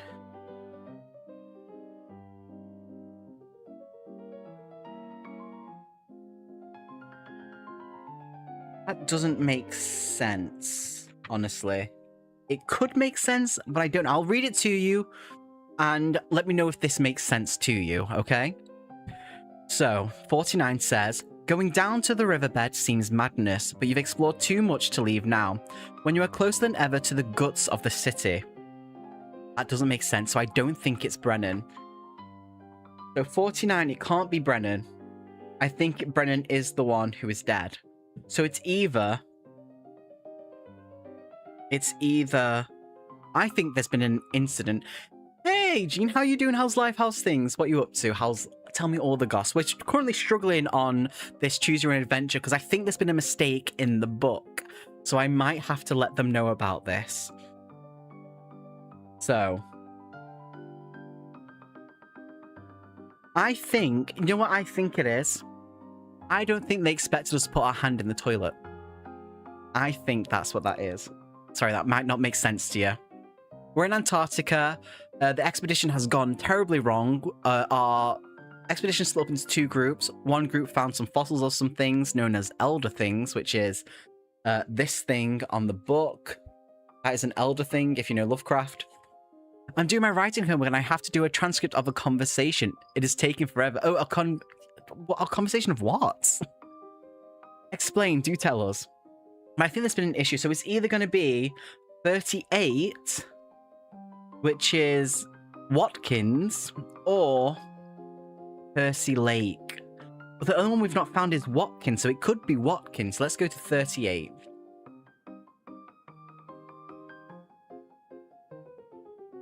This is getting confused now. Why wouldn't we put our hand in the toilet? It's a toilet. There's poop in there. Okay. Let's have a look at this. So you grudgingly set out. The 6-month-long Antarctic day is in its full glory. This might be it. Despite the blizzard, the sun is shining high, turning your journey into a into a swim across a sea of crystal light.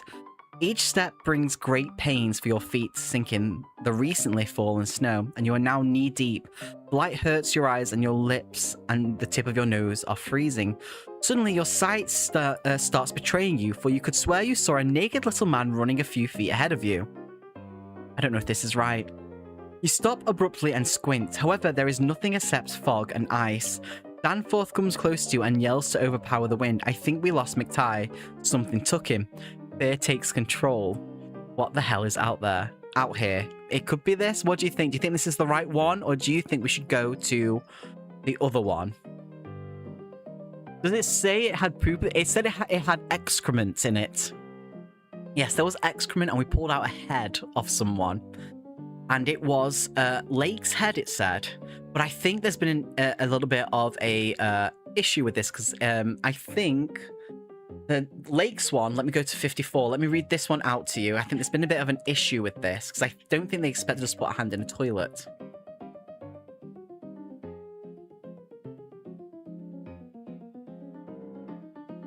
Okay, are you ready for this one? This is 54. You say no, keep going, but let me read you 54 just in case.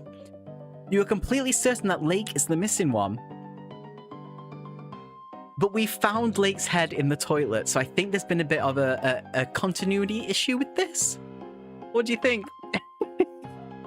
So we can either continue with that strange one that makes no sense about us walking, or we can continue with this one.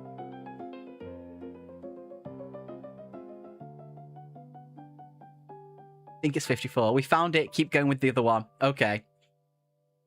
Okay. You are completely certain that Lake is the missing one. What you don't understand is what could have happened in camp. The horribly mangled bodies, the wrecked equipment, the missing specimens. The same theory springs to everyone's mind, but it is too dark and terrible to be possible. Could the monsters dug up from the ice have returned to life and ended the lives of the members of the expedition? Perhaps the explorers were driven insane and in a fit of madness fought against each other. You'll never know. I might give them a little nudge and be like, oh, there's a little bit of an issue, and just to let them know. Since you return to Arkham, you devote all of your time to persuade everyone who's willing to listen to stay far from the cursed White South. I am going to ask for that, and then I'll do a little post about it. Absolutely. I knew they woke up. You never heal completely, and after losing your job... Wait, since you returned to Arkham, you devote all of your time to persuade everyone who's willing to listen to stay away from the cursed White South. You never heal completely, and after losing your job and desperate fight to prevent new expedition becomes your obsession. Only alcohol can serve the horrible nightmares, and drink until you pass out becomes increasingly more frequent. On an especially hard day when Lake's ghost won't stop stalking you, you wake up drenched in sweat on the dreadful 77. It seems something went horribly wrong. You wake up disorientated, with a dry mouth due to the medicines. The first day, you can't say a word. You resort to banging your head against the padded walls of the cell you've been locked up in. Hardest of all is the inability to warn someone about the horrors that stalk us out there. But you've been gagged with a leather piece. Oh, well, hey. Yeah, there's been a bit of an issue with this one. Hardest of all is the inability to warn someone about the horrors that stalk up there. You've been gagged with a leather piece, and with the tight straitjacket, it doesn't seem as though you'll be able to remove it. What you saw outside has deprived you of your sanity, and you are going to spend a long, long time locked in this asylum. That's right, at some point you must have gone completely insane. Of course you're not willing to admit it, for you know full well what happened, and regardless of all the drugs and electric shocks you receive, you'll defend your truth. As a wise man once said, prosaic materialism of the majority condemns as madness the flashes of supersight which penetrate the common veil of obvious empiricism. The end. Maybe it...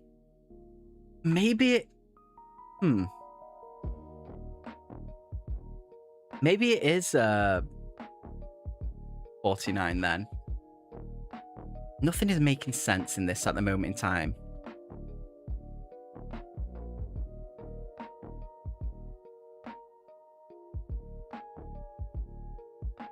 So the other one was an, what was it, 38? Yeah. So something took Matai. Let me have a look at the map and just see what else we've got. So we found Lake, Mountain, Mills.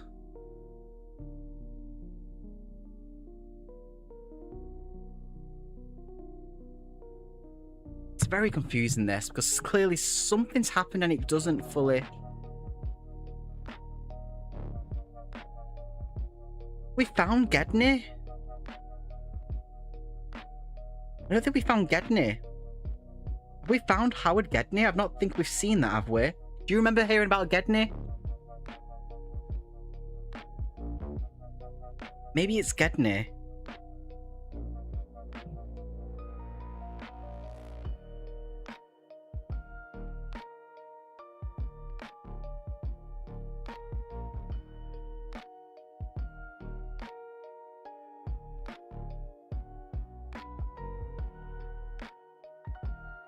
Trying to find the page now, 1 second.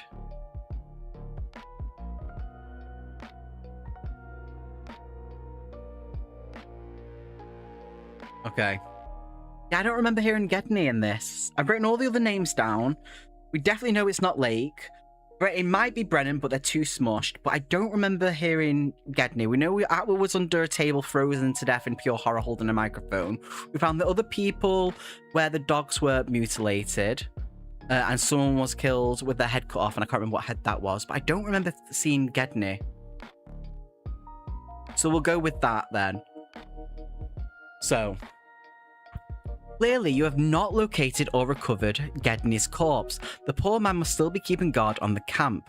Your concern is that out of the 6 complete specimens recovered from the ice, only 5 of them occupy the strange star-shaped tomb. You swallow and make the hardest decision of your life, to resume the search for the missing Gedney and bring him or his corpse back to civilization, if at all possible. It's less than a day-long trip to McMurdo Bay, and you have barely made it to the frontier of the frozen continent, yet you find yourselves wholly isolated and disorientated.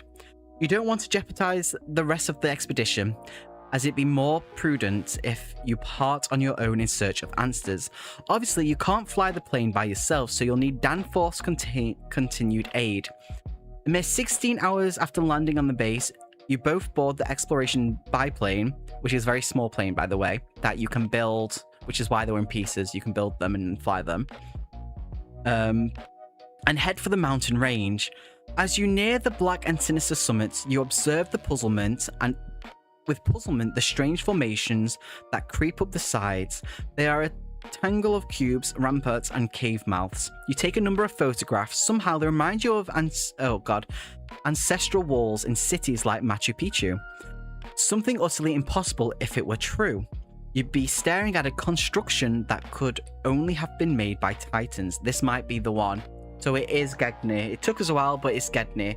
If we had known we had to write the names down specifically, I would have written them down. So, my fault, I apologize. So 95. It's Gedney who's not there. Took me long enough.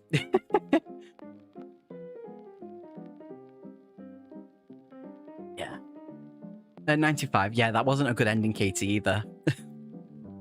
You land without much difficulty, 7.5 miles high in a quiet valley surrounded by mountains on 3 sides. Standing this close to the walls highlights the impossible shapes of these rocks.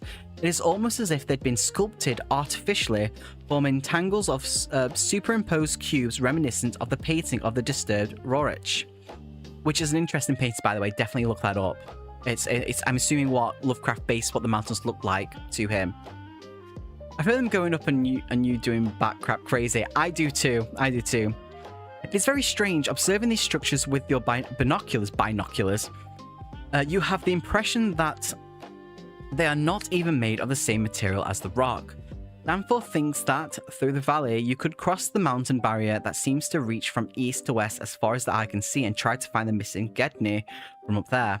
But it might be safe to continue on foot until you reach base camp and trust that someone will be there. So we can either continue our climb up to the outpost or return to the aircraft to overfly the mountain. So which one would you like? We can climb up to the outpost, or we can go to the aircraft and overfly the mountain. What are we thinking, you beautiful people?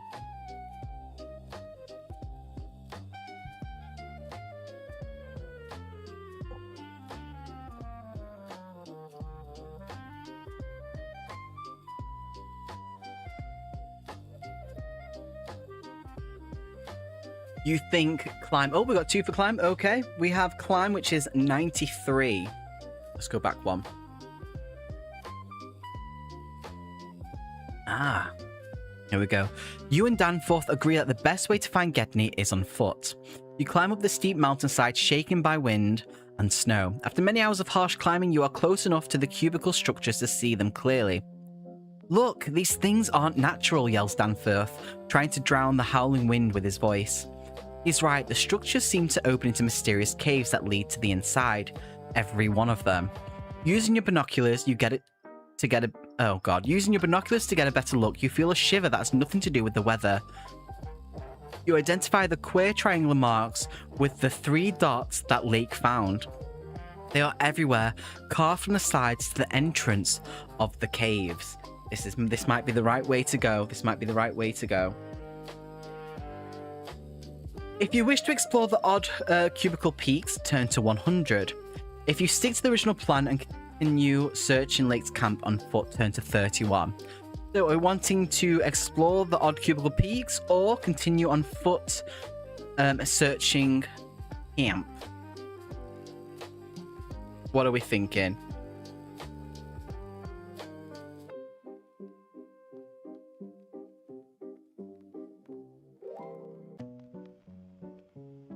What are we thinking? Explore the odd cubicle peaks or stick to the original plan and continue searching Lake's camp on foot? They both lead to different pages we haven't been yet. That's the main thing there. Explore. We want to explore. Turn to 100. Okay, then. We need answers. We do need answers, that's for sure. Even though reason tells you it is not the best idea, your thirst for knowledge makes you climb up using the odd triangular marks as support. I don't like this at all, says the pilot. Nature didn't make this, nor did man. Soon it becomes clear that this wasn't a good idea. The wall is so slippery and steep that trying to descend now would be the end of you. Resigned, you continue climbing to the first cavern. From there, the camp appears to be just black dots on the snow. Very quickly realize that the mountain range has an unusual disposition, as if protected whatever was behind it from prying eyes. If it weren't completely impossible, you could swear that they form a rampart, and the watchtowers you explore are their battlements. Go to number 30. The cubicle is obviously artificial, or at least it's been finished with tools. The walls and ceiling have been polished, and a 5-pointed starfish hole leads to a descending ramp in a steep angle towards the insides of the mountain. Since there's no other way out, you walk down little by little, wishing you had the foresight to take appropriate equipment for spellology. Can't pronounce it. Spellology. There we go. Which obviously is going down steep things. You turn on your bright electronic torches, but the thick wall of stone seems to swallow light and sound. You even find it hard to hear your own footsteps. Think it'd be better to save batteries and just use one torch at a time, suggests Danforth. He is right. The way down takes you a couple of hours until you reach the base of the spiral that forms the ramp. Turn to 83. Oh, we're picking up pace a little bit.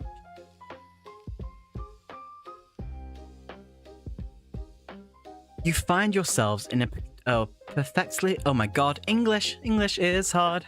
You find yourself in a perfectly circular cave whose western wall leads to a tunnel, and the eastern to an impossibly slippery ramp. Before you reach the egress, you witness an odd occurrence from 2 puddles on the floor. A vaporous cloud emerges, and submerged in frozen water, you can see 2 tablets with odd pictograms of cones and dots marked on them. Nearing the puddle, you see something written on the ice in German. Ooh. Knowledge or wisdom, sanity or illumination. How to choose between the forbidden fruit or knowing your creator. They use tongue twister words. They do, because Lovecraft likes to use fancy words. Examining the tablets closely, you see the first is engraved in a surface of gold, and the other is on a surface of what looks like obsidian. So, will we take out the golden tablet? Or maybe we'll opt for the black one? Or we can forget both objects and continue down the corridor. This is the picture, by the way, just so you can all see it. No, they didn't. They didn't, I promise. They promised. So, will we option 1, take out the golden tablet? Option 2, opt for the black one? Or 3, forget about them both and continue down the corridor? But don't forget, Can we take both? We cannot take both. We can either take one or the other or leave both of them. And I'll read the inscription again. Knowledge or wisdom, sanity or illumination. How to choose between the forbidden fruit or knowing your creator. Nothing bad could ever happen taking the tablet. I mean, if you think about it, think about the Mummy, the movies. Take that as what you will, you know? Take that as what you will. So what are we doing? We're taking the gold tablet, the black one, or are we leaving both objects? Just going to take a sip of water.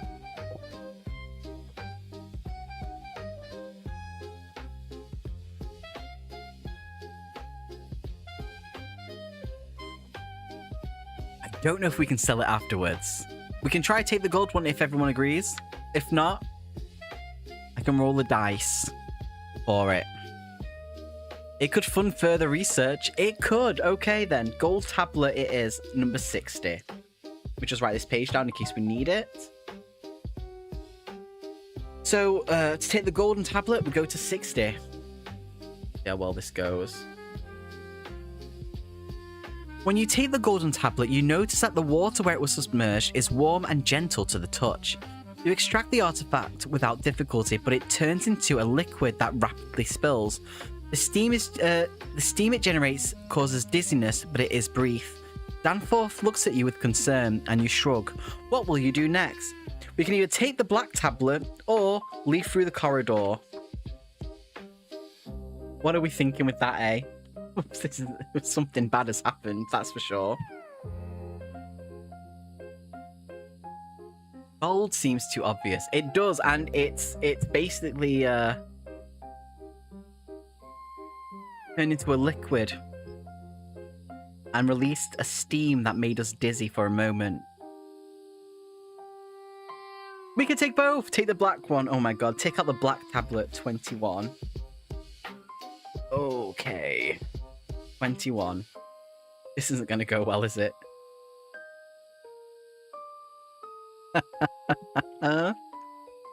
When trying to recover the tablet from the steaming water, you realize that it is actually submerged in a transparent block of ice that gives the impression it's floating in the air. As your fingertips touch its surface, you feel extreme pain. You try removing your hand, but it's stuck to the ice, and pulling back will only skin you. The tablet starts creeping on its own accord, as if alive, towards the palm of your hand. Danforth walks away, scared. You howl in pain when, upon touching the tablet, horrible images form in your mind. You writhe and convulse until your jaw drops and your gaze is lost in infinity. The last thing you hear is a noise like smashing glass. Danforth steps back, frightened at seeing how your body starts cracking from the outside in. You might be oblivious to it, but your mind, now without its meat wrapping, belongs to the blank data of the great race of Yith. The end. So, Yith is a huge triangular type of species of alien. So all of Lovecraft's kind of beings are somewhat alien and stuff like that. It's our horror stories for atheists. And they're a huge, I'm going to say cone-shaped beings with like a head and a long neck and like little claw arms. Is there a picture for one? There might be a picture for one if I look. Let me see if I can find one. One moment. I'm sure there's got to be a picture of a Yith in this. There is. There is. This is the race of Yith. Very cone-shaped, long necks, little head, and claws. They're not necessarily evil, but they're not necessarily good at the same thing. Basically, yeah, we leave our body. Our mind gets warped to them. It's a whole thing in one of the stories. It's definitely interesting.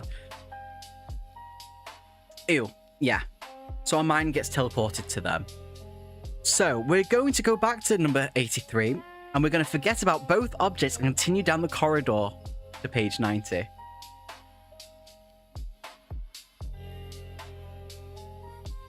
There's a few choices here, just so you all know.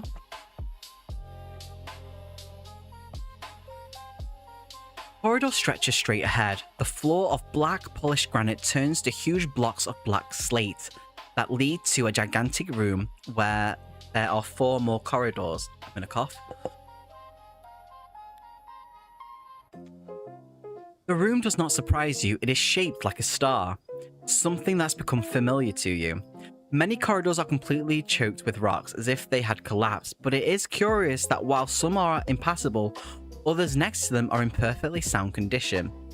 In the room, there are niches on each side of the star. They are barrel-shaped and big enough to host 2 people. On the floor are some curious pittings that are also shaped like stars.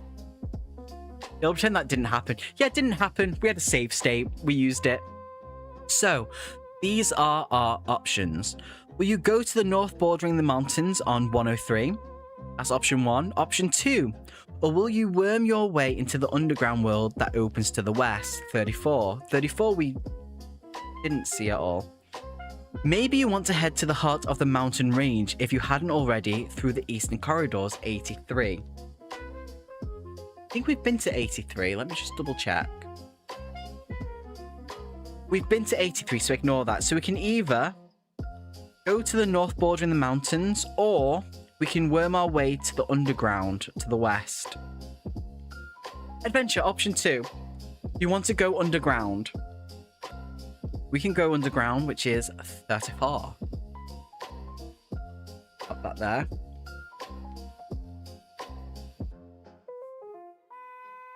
Oh, more options.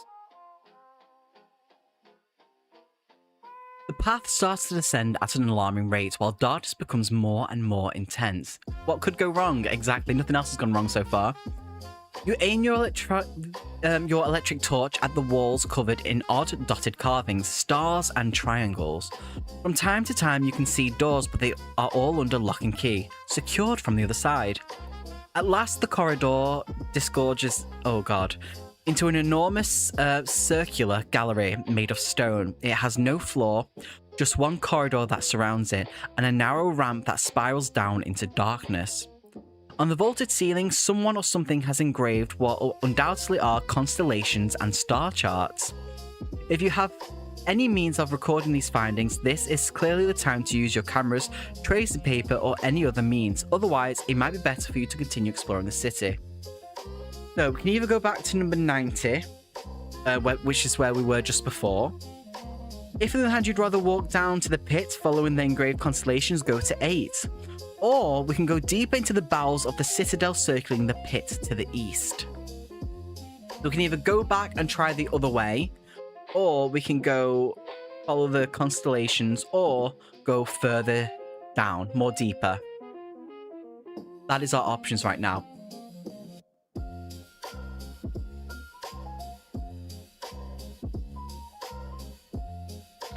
What are we thinking?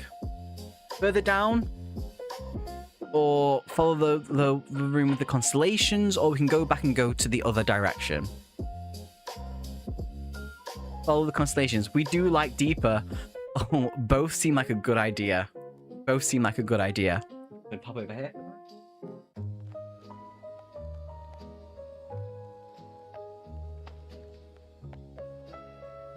So, 1 or 2. We can roll the dice for this if we can't decide. Both seem like fantastic ideas. Let's see. 1 to 3, we're going to follow the constellations. 4 to 6, we're going to go deeper. That is a 6. That's the first time I've ever rolled properly high on them before. So we're going to follow... No, we're going to go deeper. So, let's see how well this goes. Let's see. Let's see, where is it? Go deeper, 45. Might be a bad idea. You walk carefully so as not to fall into the deep abyss, from which only a narrow footbridge separates you. It doesn't even have the basic protection of a handrail. Finally, on the west end of the circular building, there's a corridor which is clearly inclined in an angle of descent that leads to the interior of the nameless city. Danforth is not too pleased with your decision to continue the exploration and seems anxious to come back to the surface. Promise me that as soon as we find an exit, we'll leave this cursed place, he begs you. You tries to calm him down as you advance along a corridor that turns out to be a hanging bridge that connects 2 towers of titanic dimensions. At least this one does have a 5-foot tall handrail that you don't see at first is that it hangs in mid-air. Walking faster and faster, you make it to the second tower, which is actually more similar to the cone of an artificial mountain. It is so big that it contains a second smaller citadel. And this is the picture for it, just so we can all kind of see what it is that we're walking across and going. So we're going to explore the new structure, which is number 9. You are apparently walking through an isolated suburb in the middle of the city. The buildings are in a terrible state, worse than any you've seen so far. You walk through streets and buildings trying to find the best path over your head and see the thick glacier layer. Over the center of the gigantic tower that contains the citadel, a smaller path leads to the outside through the layer of ice. You have to turn around and around to make it to that structure. The life of the batteries of your electric torches is starting to die down. Luckily enough, light is filtering through the ice. The structure is actually a spiral that sinks down into the ground to the dry bed of an underground river. I see this is something that we may have read before. It then returns to the surface. From the bottom of the hole comes a horrific sound, a high-pitched and repetitive whine that makes your hair stand on end. The awful discord is inexplicably combined with a strong, fishy odor. What will you do? So we can try and go back to the surface, or we can walk down the depths of the city next to the dry riverbed. So what are we planning to do? Try and go to the surface, or we're going to go deeper to the riverbed? And we did read a little bit of the riverbed because we did get one of the choices wrong, so we know a little bit of it.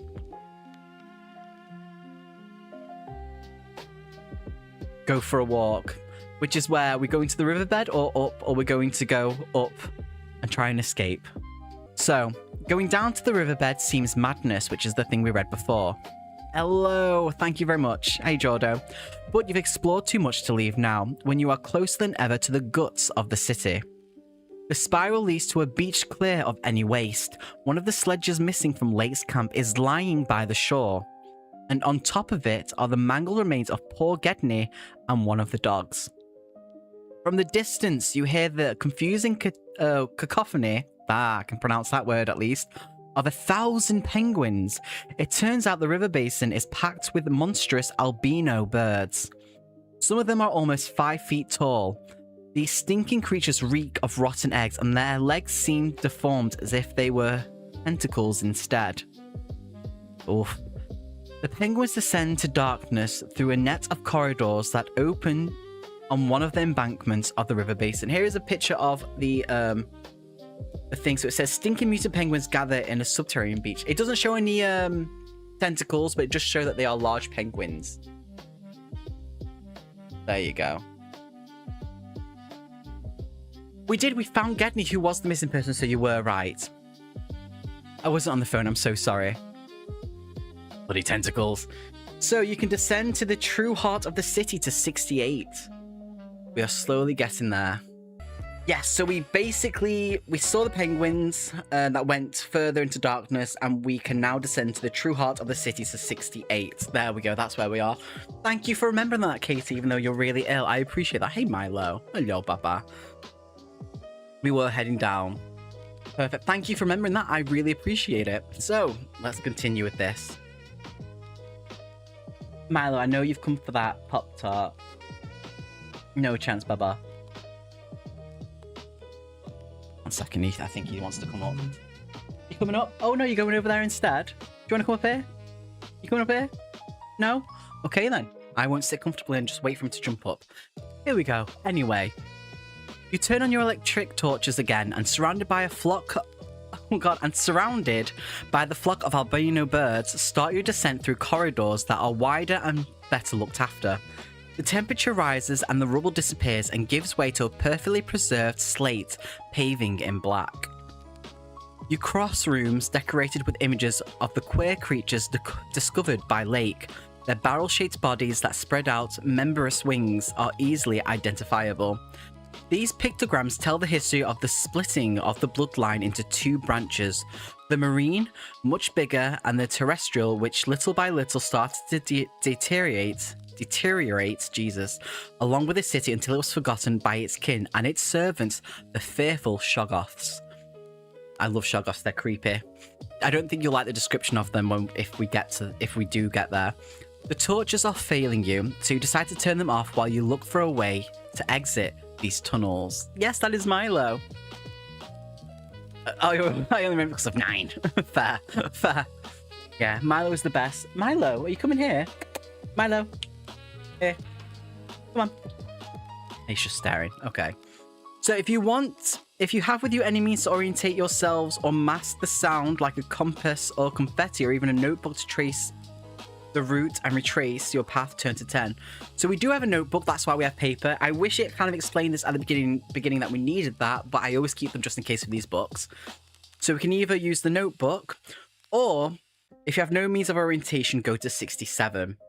So, or does it mean we need to have it on us? Because I don't think we have, the character has it. So we can either go to 67?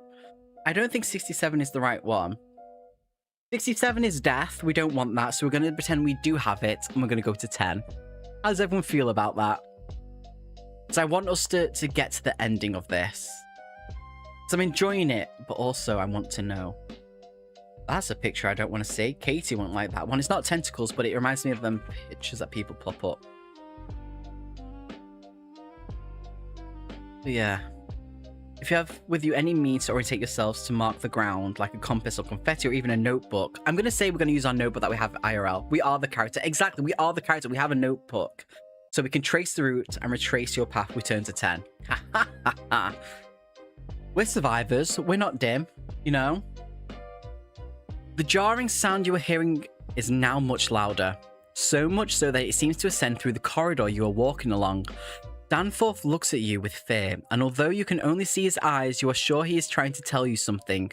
Cautiously, you turn on your electric torch, whose batteries are almost dead, and light the floor in front of you. Corpses. Dozens of corpses of the strange creatures late called the Old Ones lie slaughtered everywhere. It's as if their flexible bodies have been smashed and torn apart in rage by an unknown force. Maybe penguins fed off the preserved bodies of those who once ruled them? Danforth's observation makes you realize your mistake. Resume your exploration on page 87. We're getting there, we're getting there. I feel it in my toes. Turn off the torch. Your friend's voice is the only thing keeping you sane, despite the harshness of his words. These headless corpses are too recent, too well preserved to have been nourishment. No. These are the specimens Lake rescued from the ice, and their relatives too, awoken from their eons-long lethargy. Oh my god. In the coldness of an unknown era, attacked by four-footed beasts, mangled by white-skinned beings covered in odd clothes and apparatuses. The Old Ones. Scientists from another time did as anyone would have. They defended themselves. After finding their captors, they crossed the frozen plateaus with samples of their newest findings and read the inscriptions just like we did. They tried to reunite with their fellow men, their siblings hidden in the deepest, and Danforth ends his terrifying tale gasping. A monstrous and oppressive presence seems to materialize out of nowhere. So basically, the elder ones are basically scientists. They came here many millions before the world was really fully a world. When everything was just troglodytes and stuff like that, whatever you want to call them. And we woke them up by basically cutting them open. So as a scientist does when they awoke, they woke up and decided to, while we found the body like it did and some of the dogs, they decided to do their own on us. So they cut us up and open to figure it out, and they came back to here to try and get their way through. I've been called that. You have been called that. You have been called that. Got a phone call going on. I'm just going to say busy. We'll send that. Sorry about that.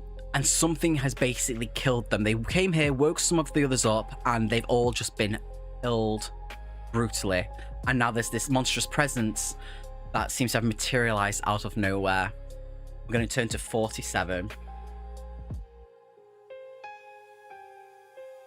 Was the best pickup line I had. Was not a good pickup line. Disobeying your own reason, you turn around with your electric torches aimed at the thick fog that seems to advance through the corridor as if alive. Again, you hear the striking musical sound, but this time it is as clear as the lyrics to an ancestral prayer. Oh my god, I can't believe I'm going to have to say this, because this is from the book as well. Tekalili? Tekalili. That's the noise. The prayer is Tekalili, Tekalili. The light from your torches overcomes the darkness for a split second, and little by little the fog starts to dissipate. With a terror-induced shiver, you drop your torches and break into a hasty run towards the tunnel that leads to the surface of the dead city. Turn to 111. I'm going to show you. This is the I'm going to read this to you, and then I'll show you the image, and we'll end it here, okay, you beautiful people? You run in darkness across demolished alleyways, across the polished floors of the nameless city. Neither the cold nor your hunger can stop the force of the terror that pushes you forward. Not knowing how or when, you wake up in the midst of howls in one of Arkham's dark cabins. Poor Danforth beside you is rocking backwards and forwards while chanting the familiar citations of the Boston-Cambridge tunnel. There is no recognition in his eyes, and when you start remembering, you can only envy him. If you ever manage to recover, you know that you will try with all your might to discourage unwary men from setting out to the frightening mountains of madness. But right now, you can only reenact over and over the last insistence of the nightmare you had to live. Looking back, you expected something horrible to be following you, but you could not have foreseen that what was to come from the fog would be so evil and abhorrent. A column of a fetidly plastic black iridescence that gave off a cloud of smoke coming from the abyss.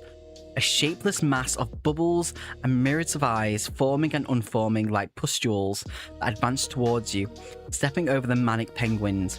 The last thing you recall from your frenzied flight was hearing the mocking cry of Tekalili, Tekalili.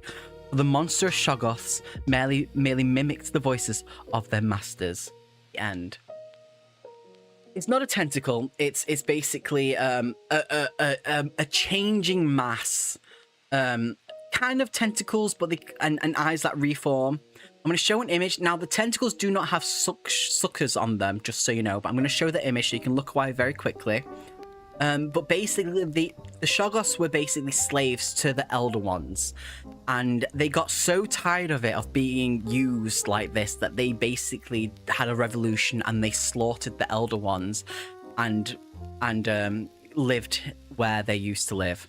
But they were the workers of the Elder Ones. But I'm going to show a picture now of them. Oop. That is a Shoggoth, a changing, formulating, undulating mass. There we go. And that is the end of that. But basically, what really happens is, at the true ending of this, is they do escape, and Miskatonic is trying to send another expedition to the exact area, even though they've told them not to. Looks like Spiffniff lad. I don't know what that means. But yeah, they basically escape, and Miskatonic's basically sorting out sending an expedition back to that place because they don't believe him. And the book is basically his recollection of everything that happened and them escaping to try and tell them don't go there. Oh, spiffing. Thank you. I appreciate that.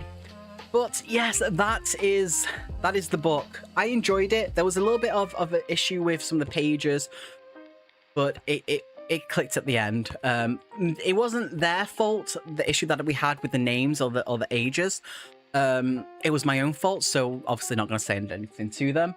But I enjoyed this. What did you all think of it? The story itself, the short story by H.P. Lovecraft, while the beginning is kind of mundane and it's all about, you know, getting the equipment and how the equipment will work before they get there, the story itself is amazing. It's absolutely fantastic. I have many versions of it in book form.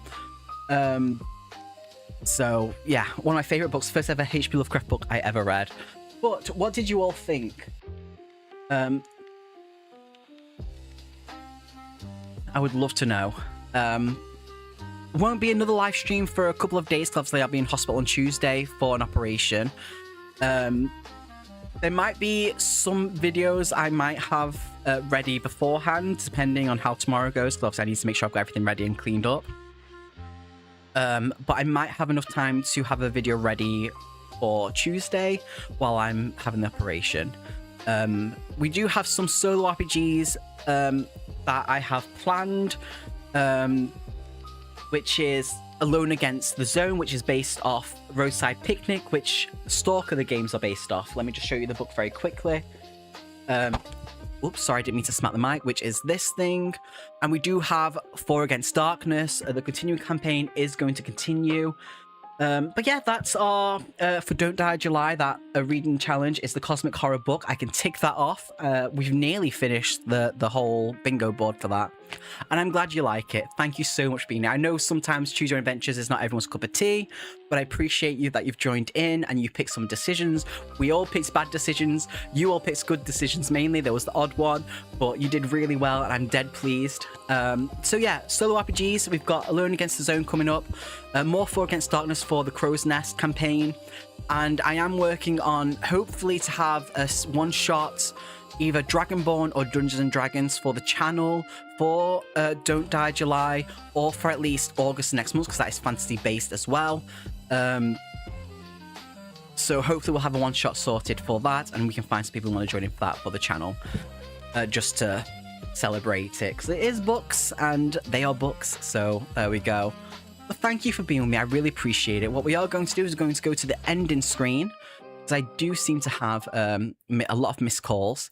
So like always, a massive special thank you to Bummalum, Fire, we got JJ, we got Orca, we have Nico, Katie, Nord and Witchy for supporting me in times of need and also supporting the channel. I greatly appreciate it. Thank you everyone so much.